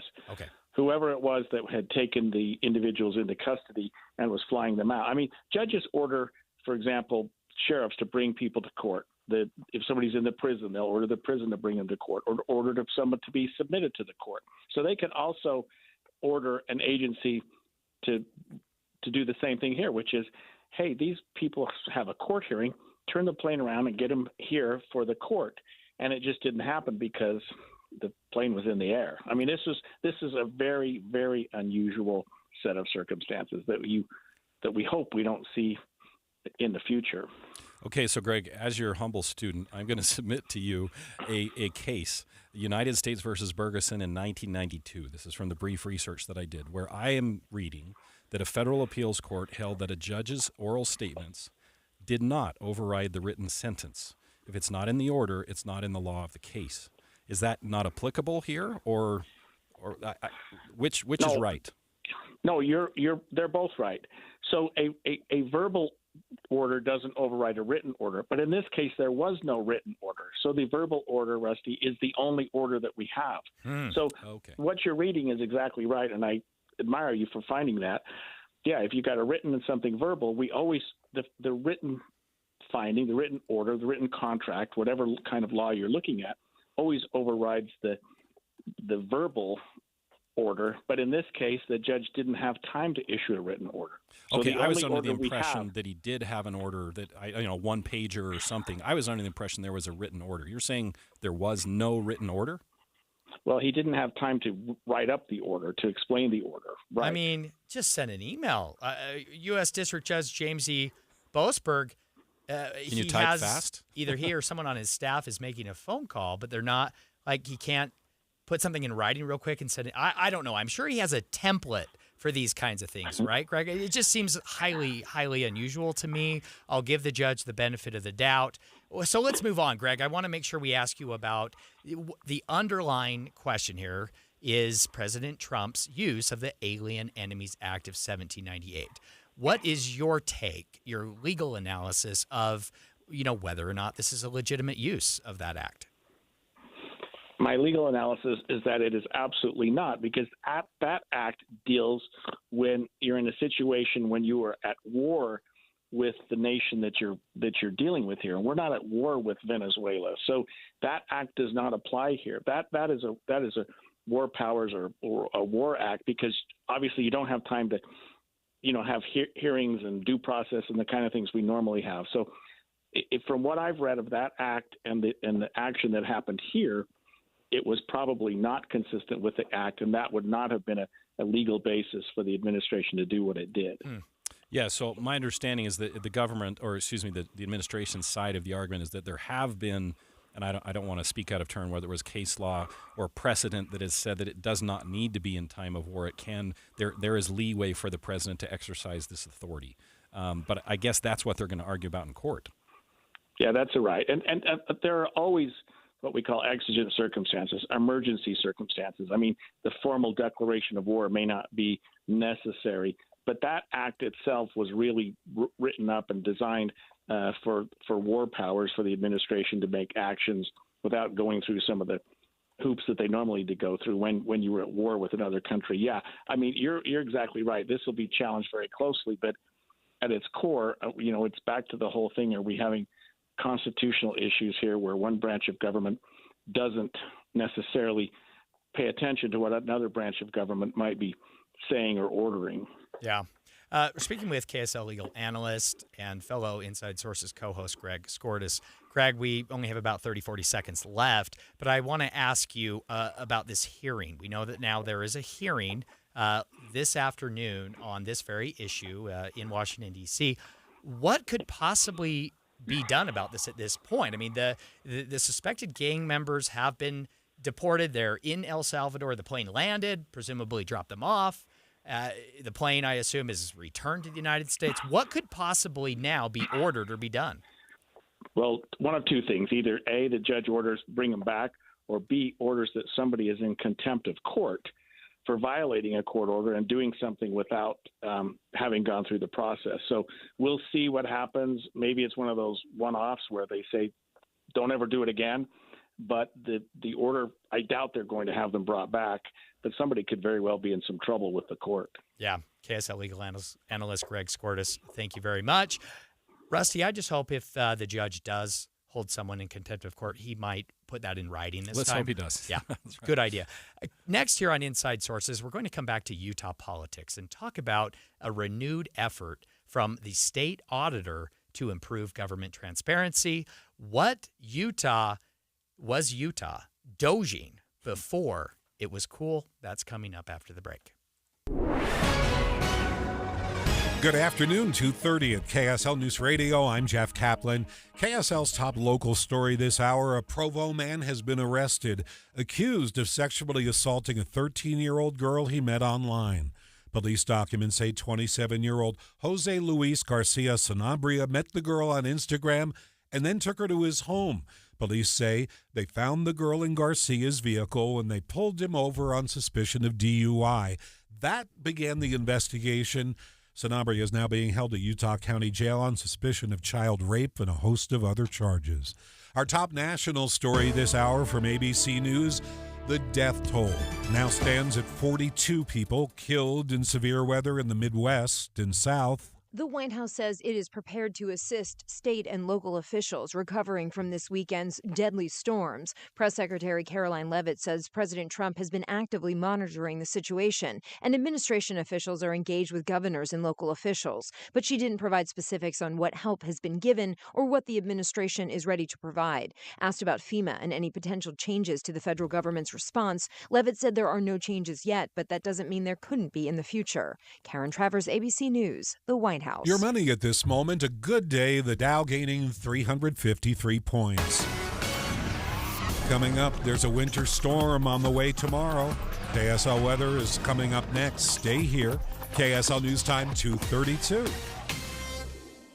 The sources where we get our news matters. When you listen to Utah's Morning News, we want you to feel the stories are important to you and trustworthy. This is Amanda Dixon. And I'm Andy Farnsworth. Join us weekday mornings on KSL News Radio. Do you need new windows? Look, all glass pretty much looks the same to the naked eye, but if your windows aren't triple-coated, argon-filled and sealed double-pane glass, the cold is seeping in. You need to call Advanced Window Products. They use the highest quality glass and premium vinyl to create state-of-the-art windows and frames, and for 38 years, they build those frames right here in Utah. Custom crafted for Utah's climate. The best windows you can buy at prices 30 and 40% less than what the big companies charge because they cut out the middleman. They're the factory. They even give you a lifetime warranty, and right now as we head into spring, save an extra $2,500 off 10 windows or more. Custom windows that'll give your house a fresh new look and save you money on your heating and air conditioning. Advanced Windows offers 60-month 0% financing, even buy now, pay later, and an extra $2,500 off. Call for a quote. 801-850-9100. That's 801-850-9100, or go to advancedwindows.com. I'm Rod with the Save Right team at Realty Path. I also own Save Right Mortgage. When building this new and disruptive business model, my attorney said, quote, "You'll rock the boat and make your competitors mad. There's no way they can compete with the value Save Right offers home buyers." She's right. Other real estate agents and mortgage lenders can't compete with Save Right. However, Utah home buyers love Save Right. Save Right home buyers get Bankbuster loans with below market interest rates. Save Right clients buy bigger, nicer homes. Their monthly payments are hundreds less. Bankbuster loans save home buyers hundreds of thousands in interest. Start with a rate in the twos. Call 801-APPROVE or visit SaveRight.com. Start with a rate in the twos. Call 801-APPROVE or visit SaveRight.com. Spring is the perfect time to hit the road and make memories that last a lifetime. Imagine the freedom to explore, camp, and experience the outdoors together. Just you and your family in your new RV from Motorsportsland. And now it's easier than ever to afford the adventure. With trailers starting at just $6 a day, you can enjoy the great outdoors without giving up the comforts of home. Other dealers sneak in hidden fees, but at Motorsportsland we believe in honest, upfront pricing. No surprises, just great deals and friendly service from Utah's most trusted RV dealer for over 55 years. We offer free training on every RV, flexible financing options, and exclusive access to RV University where you can learn everything from towing safety to campground tips. Have an outdoor adventure without leaving the comfort of your home on wheels. Come in today and let Motorsportsland help you get away. Let Motorsportsland help you get away. Motorsportsland.com.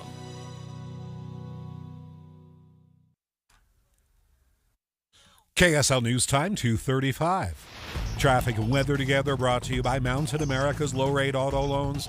Here's Len Thomas. Well, Jeff, in Pleasant Grove, just one car left in the roadway from an earlier spill this afternoon. Southbound 15 on the right shoulder, so that's good news. Otherwise, traffic is sailing along from Spanish Fork all the way over the point of the mountain into the downtown area. I-80's looking great coming in from Stansbury Parker. Heading up to Park City and beyond at this place. And if you're going up to Ogden, no problems right now. I'm Len Thomas in the KSL Traffic Center. The KSL weather forecast. Snow after 3 a.m. by the time it ends tomorrow night. We could have anywhere from 2 to 6 inches on the valley floor. Right now, though, in Salt Lake City, we're at 61 degrees. I'm Jeff Kaplan from the KSL Common Spirit Health Studios. This is Utah's news, traffic, and weather station. Inside Sources. Inside Sources. Utah's top political experts break down the first 100 days of the new administration and discuss the day's biggest stories. Only on KSL News Radio. Welcome back to Inside Sources. I'm your host, Rusty Cannon, here with Taylor Morgan. The past few months have been full of news and discussions about DOGE on the federal side, Department of Government Efficiency. In fact, the state of Texas even created their own DOGE after seeing how it worked on the national stage. But here in Utah, we have another name for DOGE. It is the state auditor. And the new state auditor, Tina Cannon, no relation to me, is reminding folks that her office is there to help the government. Are you sure about that, Rusty? Yes, there are a lot of. Yeah, don't get me. Don't, I know I'm there not are a going through lot the of Cannons genealogy in story. Utah, but I'm pretty sure at some point you're related. Yeah, maybe, but we all are at some point, yes. Right? Governor Cox says Utah was, quote, doging before it was cool. I think that was pretty accurate. On work that I had done before at the previous organization, I would totally agree. There is a ton of data out there. in website or on a government website that has typically been known as transparent.utah.gov. I will admit, it is not easy to use. It has never been easy to use. And to find information on appropriations and how the money flows, the data is there in Utah, but it has never been easy. It took us months, if not a year or two, when I was at the Taxpayers Association to dig through all of this. We probably could have done it faster if we spent more time on it, but it is not easy to delve the information you're trying to get out, which is what most people, I think, Taylor, what they want to know is, where are my taxpayer dollars going? Yeah. And is it easy to track? Yes. That's what they want. Yeah. The Transparent Utah website, like you said, transparent.utah.gov, has a ton of information, Rusty. It's almost information overload. Yet, the interface is a little bit challenging, especially if you, as your former role with the Taxpayers Association and also working in the finance industry in your professional life, Rusty, if you struggle to navigate that website, then I can only imagine that everyday Utahns would struggle even more. Well, my kids would argue it's just because I'm old and I can't get through any of these websites. But have a hard time with technology. That's right. Yeah. This darn TikTok. How do you figure it out? Look, I am a huge fan of transparency and government access to government information and all of this. Taxpayers should absolutely know, where their tax dollars are going. And how we're spending our money here in Utah. I'm very grateful for this effort by the state auditor, Tina Cannon. Now, for those of our listeners who may not know, the auditor is a statewide constitutional office here in Utah. The auditor's office is tasked with tracking over 1,800 government entities, ensuring compliance with Utah laws, conducting independent audits into government entities, public universities included, government projects, also election processes. So this is a very, very important office, a key role here in Utah. I love that Tina Cannon is working to improve access to this kind of information, hopefully making the website easier to navigate. This is something in Utah, Rusty, that has really been an ethos. Yeah. More access to more information. Here in Utah, we don't have, for example, statewide campaign finance limitations, really. We have stringent disclosure requirements, right? Also, Rusty, for you and I, in our day jobs, we work as professional lobbyists. Mm-hmm. Any of our listeners who want to see who our clients are and who we represent to the legislature, for example, can find that at lobbyist.utah.gov. Yes. There's a ton of information available.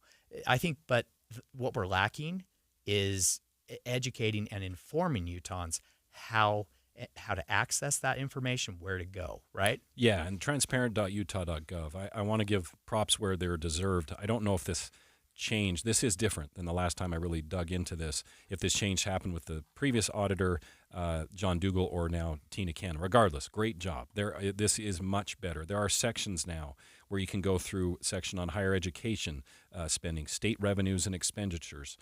You can actually do a pay search to see how much any government employee is paid. Property values section, medical cannabis section, Project Kids, which delves into performance of schools and how money is spent in K through 12. There's all of this stuff on this website, tab by tab. This is much, much better than it used to be. So I want to give first props to that. I said earlier, it's always been very confusing. This is a major step forward. Whichever the auditors have gotten us here, they deserve a big round of applause. This is big. Yeah. Rusty, let me ask you this. As someone who has relied upon this website, transparent.utah.gov, in your professional life and in your roles with the Taxpayers Association and whatnot, do you think this is more of a problem of the website itself not being easy to use or navigate, or is this simply a consequence of the appropriation process and finances in general being tough to understand?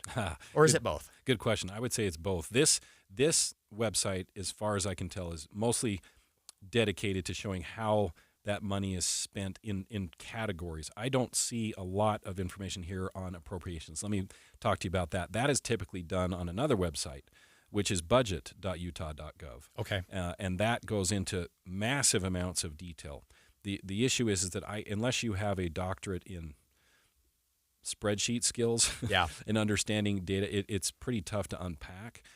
However, I don't want to malign anybody that puts that information together. It is very, very detailed. All of the information is there. I have never been aware of any bit of information that we wanted to find that we couldn't find. Yeah, okay. You can find it. It's so just how to look at it. That prompts me to ask, what about investing in artificial intelligence, right, to make this information easier to understand by all taxpayers? For example, at the federal level, with DOGE, we have seen Utah's Data Republican, a handle on X, have a huge impact using AI to research, spending at the federal level. In fact, getting the attention on X of Elon Musk and resulting in cutting wasteful spending. Utah Data Republican has used AI to research federal spending. Do you think that is a potential solution here in Utah? Oh, I think absolutely. I think given the technology, we wouldn't have had those tools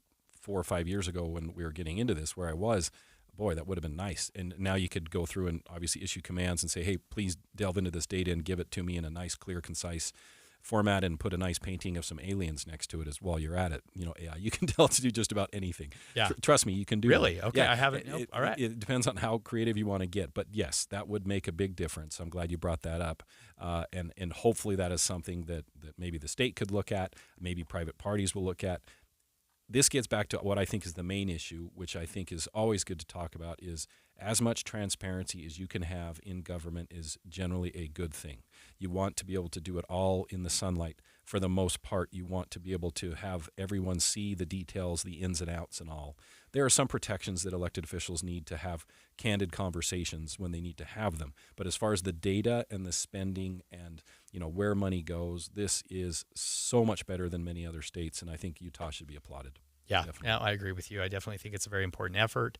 Utah has really historically done well at transparency. I think we can do better at directly connecting and educating taxpayers on how and where to get this info and making it easier to understand.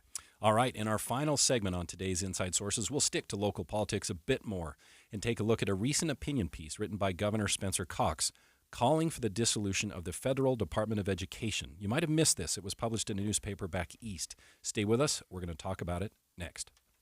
This is Christian Staples with Arctic Spas. Summer is coming and your family wants to enjoy water in an Arctic Spa all-weather pool.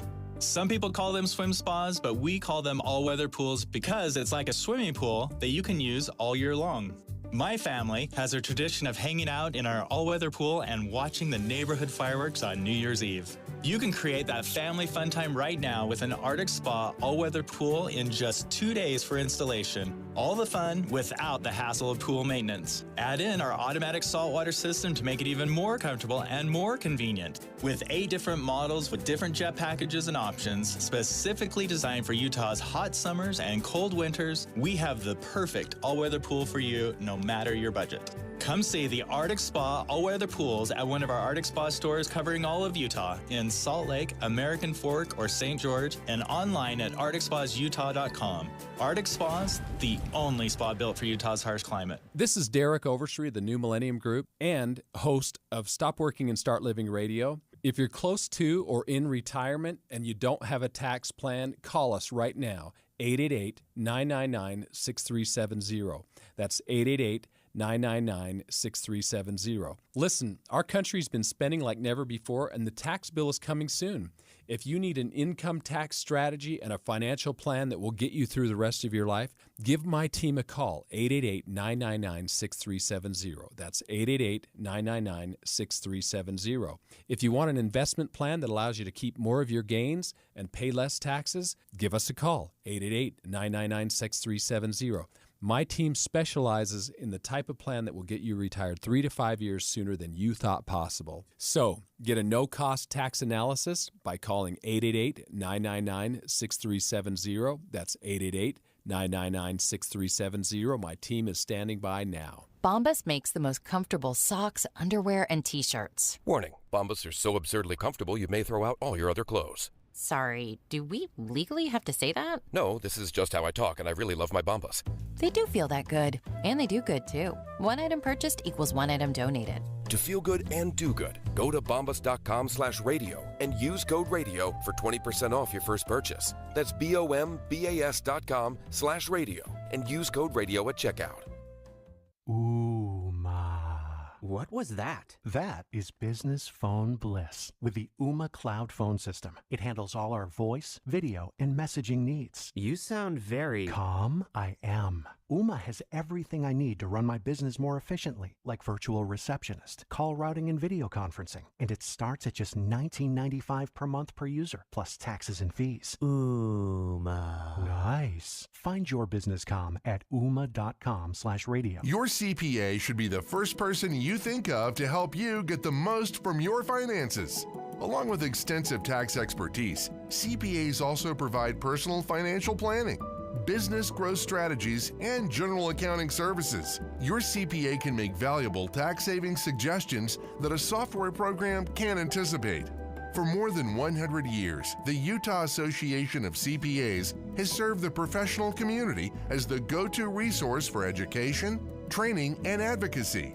As trusted advisors, you can expect the best when it comes to CPAs leading you to financial wellness. Hire a CPA for making the most out of your money. Go to uacpa.org.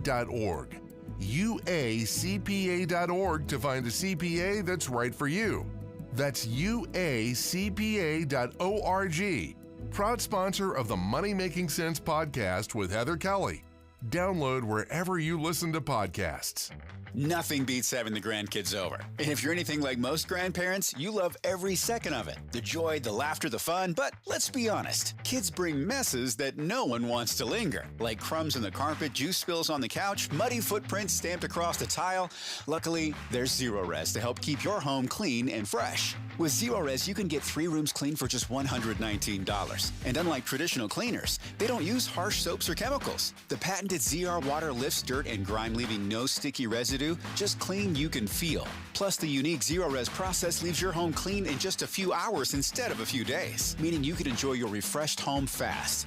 And if for any reason you're unsatisfied with the quality of your cleaning, Zerorez can re-clean the areas you're not happy with for free within 30 days after your appointment. Get your home ready for your favorite little visitors today with this limited time offer of 3 rooms for only $119 plus 1 hallway absolutely free when you mention KSL. Visit Zerorez.com today to get started. Common Spirit Health. Hospitals, clinics, and caregivers all connected to advance healthcare in Colorado, Kansas, and Utah. Healthcare with human kindness is here. Hello, human kindness. Inside Sources on KSL News Radio. Welcome back to Inside Sources. You're with Taylor Morgan and Rusty Cannon. Rusty, a lot to talk about here in our final segment of Inside Sources. Thanks so much for listening in, everyone. Rusty, did you catch the opinion piece written by Governor Spencer Cox, published today? No. In the Washington Examiner. So there's where you got me. I did not, because of where it was published. And that may be something we want to talk about. Now, we know conservatives have long fought for a reduction or full dismantling of the U.S. Department of Education. And President Trump and Elon Musk Doge have made major cuts in that department. It's brought a lot of concern from more liberal lawmakers and several leaders of other states. However, Utah Governor Spencer Cox, and this is what you're mentioning, is fully behind the effort. Explain where you found that out. Well, yeah. The Washington Examiner, this has not been published, of course, by Spencer Cox in the Washington Examiner, which is a relatively small Washington, D.C.-based conservative-leaning publication. Is that fair? I think that's fair. Okay. Yeah. This was published again this morning. The title is It's Time to Wind Down the Department of Education. This is part of Washington Examiner's Restoring America opinion series. To me, Rusty... And this is written. This is a written piece. By Spencer Cox. That's right, yes. We have reached out. KSL News Radio has reached out to the governor's office for commentary, to have him on the show. The governor's not available to do that, we've been told, so just want to be fair. I want to put that out there. Rusty, in my eyes, despite making some very valid points in this op-ed, Rusty, the big question in my mind, the reaction I had immediately was, why the Washington Examiner? Why not publish this op-ed, for example, here in Utah in the Deseret News? Why take this new position, arguably a newly bold position by Governor Cox? Yes. Why take this position in a Washington, D.C. based publication that leans to the right rather than here in Utah?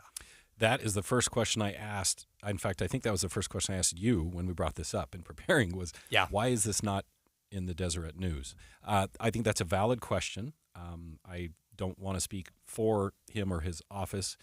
We can speculate. But yes, the Washington Examiner is a D.C.-based paper, as we would call it.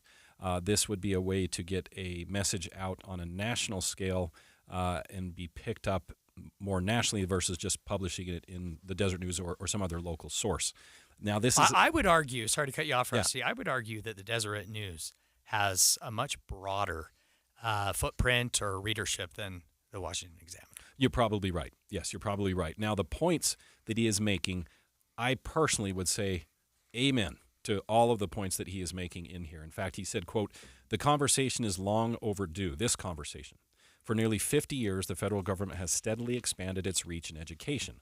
Congress has rewritten the rules and renamed the programs from Elementary and Secondary Education Act to No Child Left Behind to the Every Student Succeeds Act, yet none of these reforms address the underlying problem.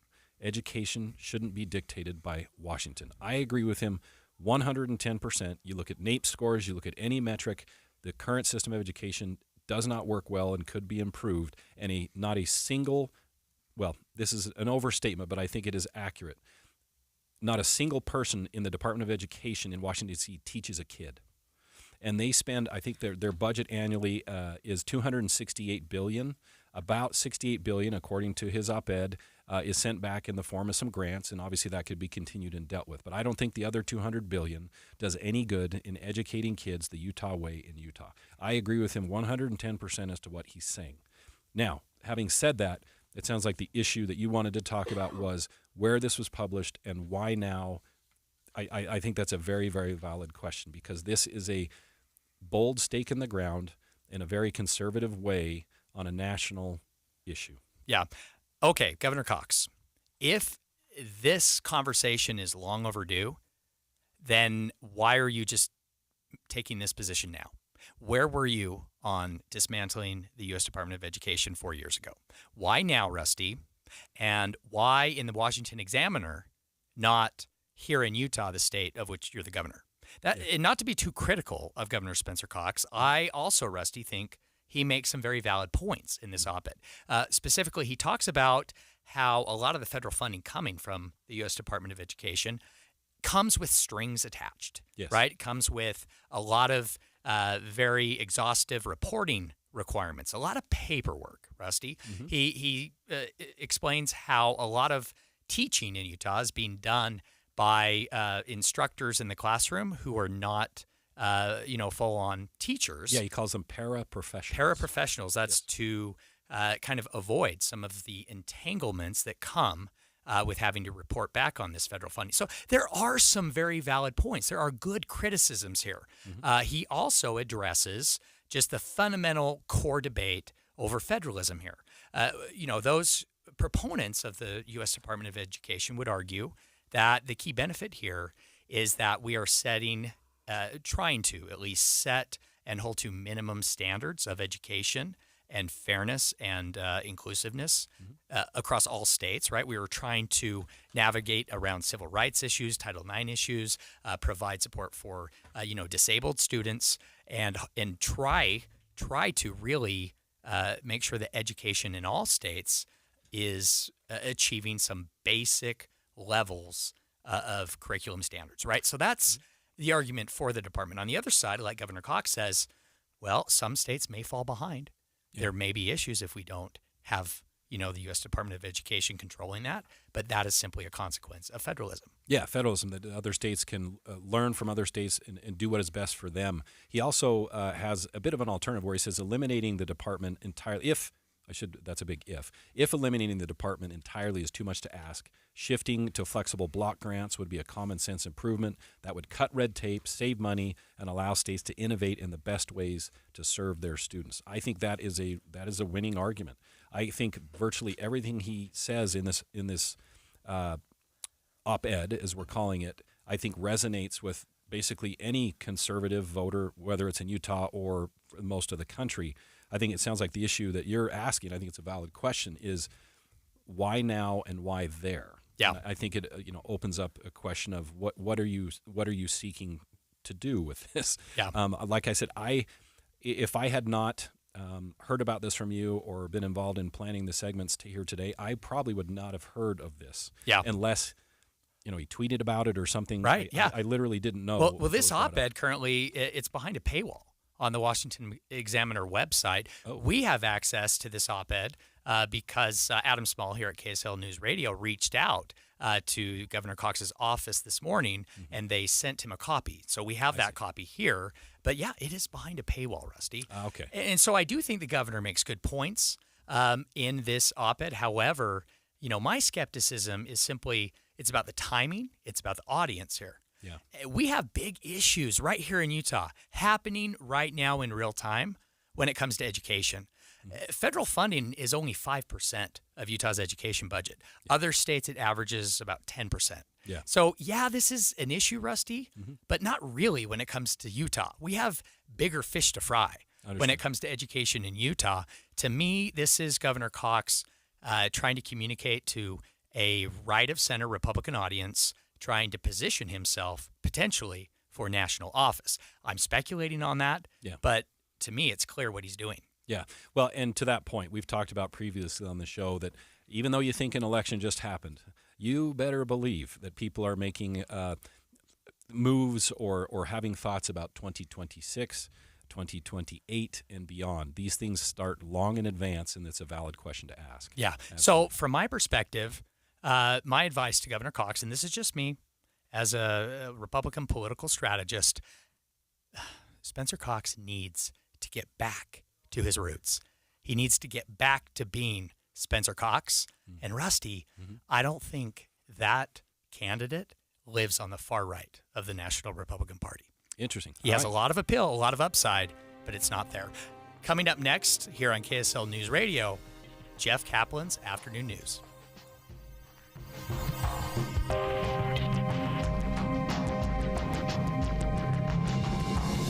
KSL FM Midvale. KSL Salt Lake City. From the KSL Common Spirit Health Studios, this is KSL News Radio. Utah's news, traffic, and weather station. Well, good afternoon. It's 3 o'clock at KSL News Radio. I'm Jeff Kaplan. 63 with a stiff wind in Salt Lake City. KSL's top story. 3 trusted figures, a judge, a fire chief, and a teacher, all arrested over child sex abuse materials. KSL News Radio's Eric Cabrera has been digging into the rise in cases here in Utah. Eric's joining us live. Jeff, former FBI investigator Greg Rogers says statistically, Utah ranks high nationally with the amount of child sex abuse material cases compared to other states. The sad reality is that Utah, every single year, ranks in the top nationwide of these types of investigations. And it's not just per capita, it's the total number of cases. Rogers also notes that the FBI's ability to track down individuals who trade or share this illegal material, often tech-savvy offenders, has significantly improved over time. They use the dark. Co-defendants. Last time Hansen was in court accused of distributing child sex abuse. Co-defendants. Last time Hansen was in court accused of distributing child sex abuse material, the judge released him on bail. That judge, Kevin Christensen, is now facing charges of his own. He is accused of sharing and discussing the child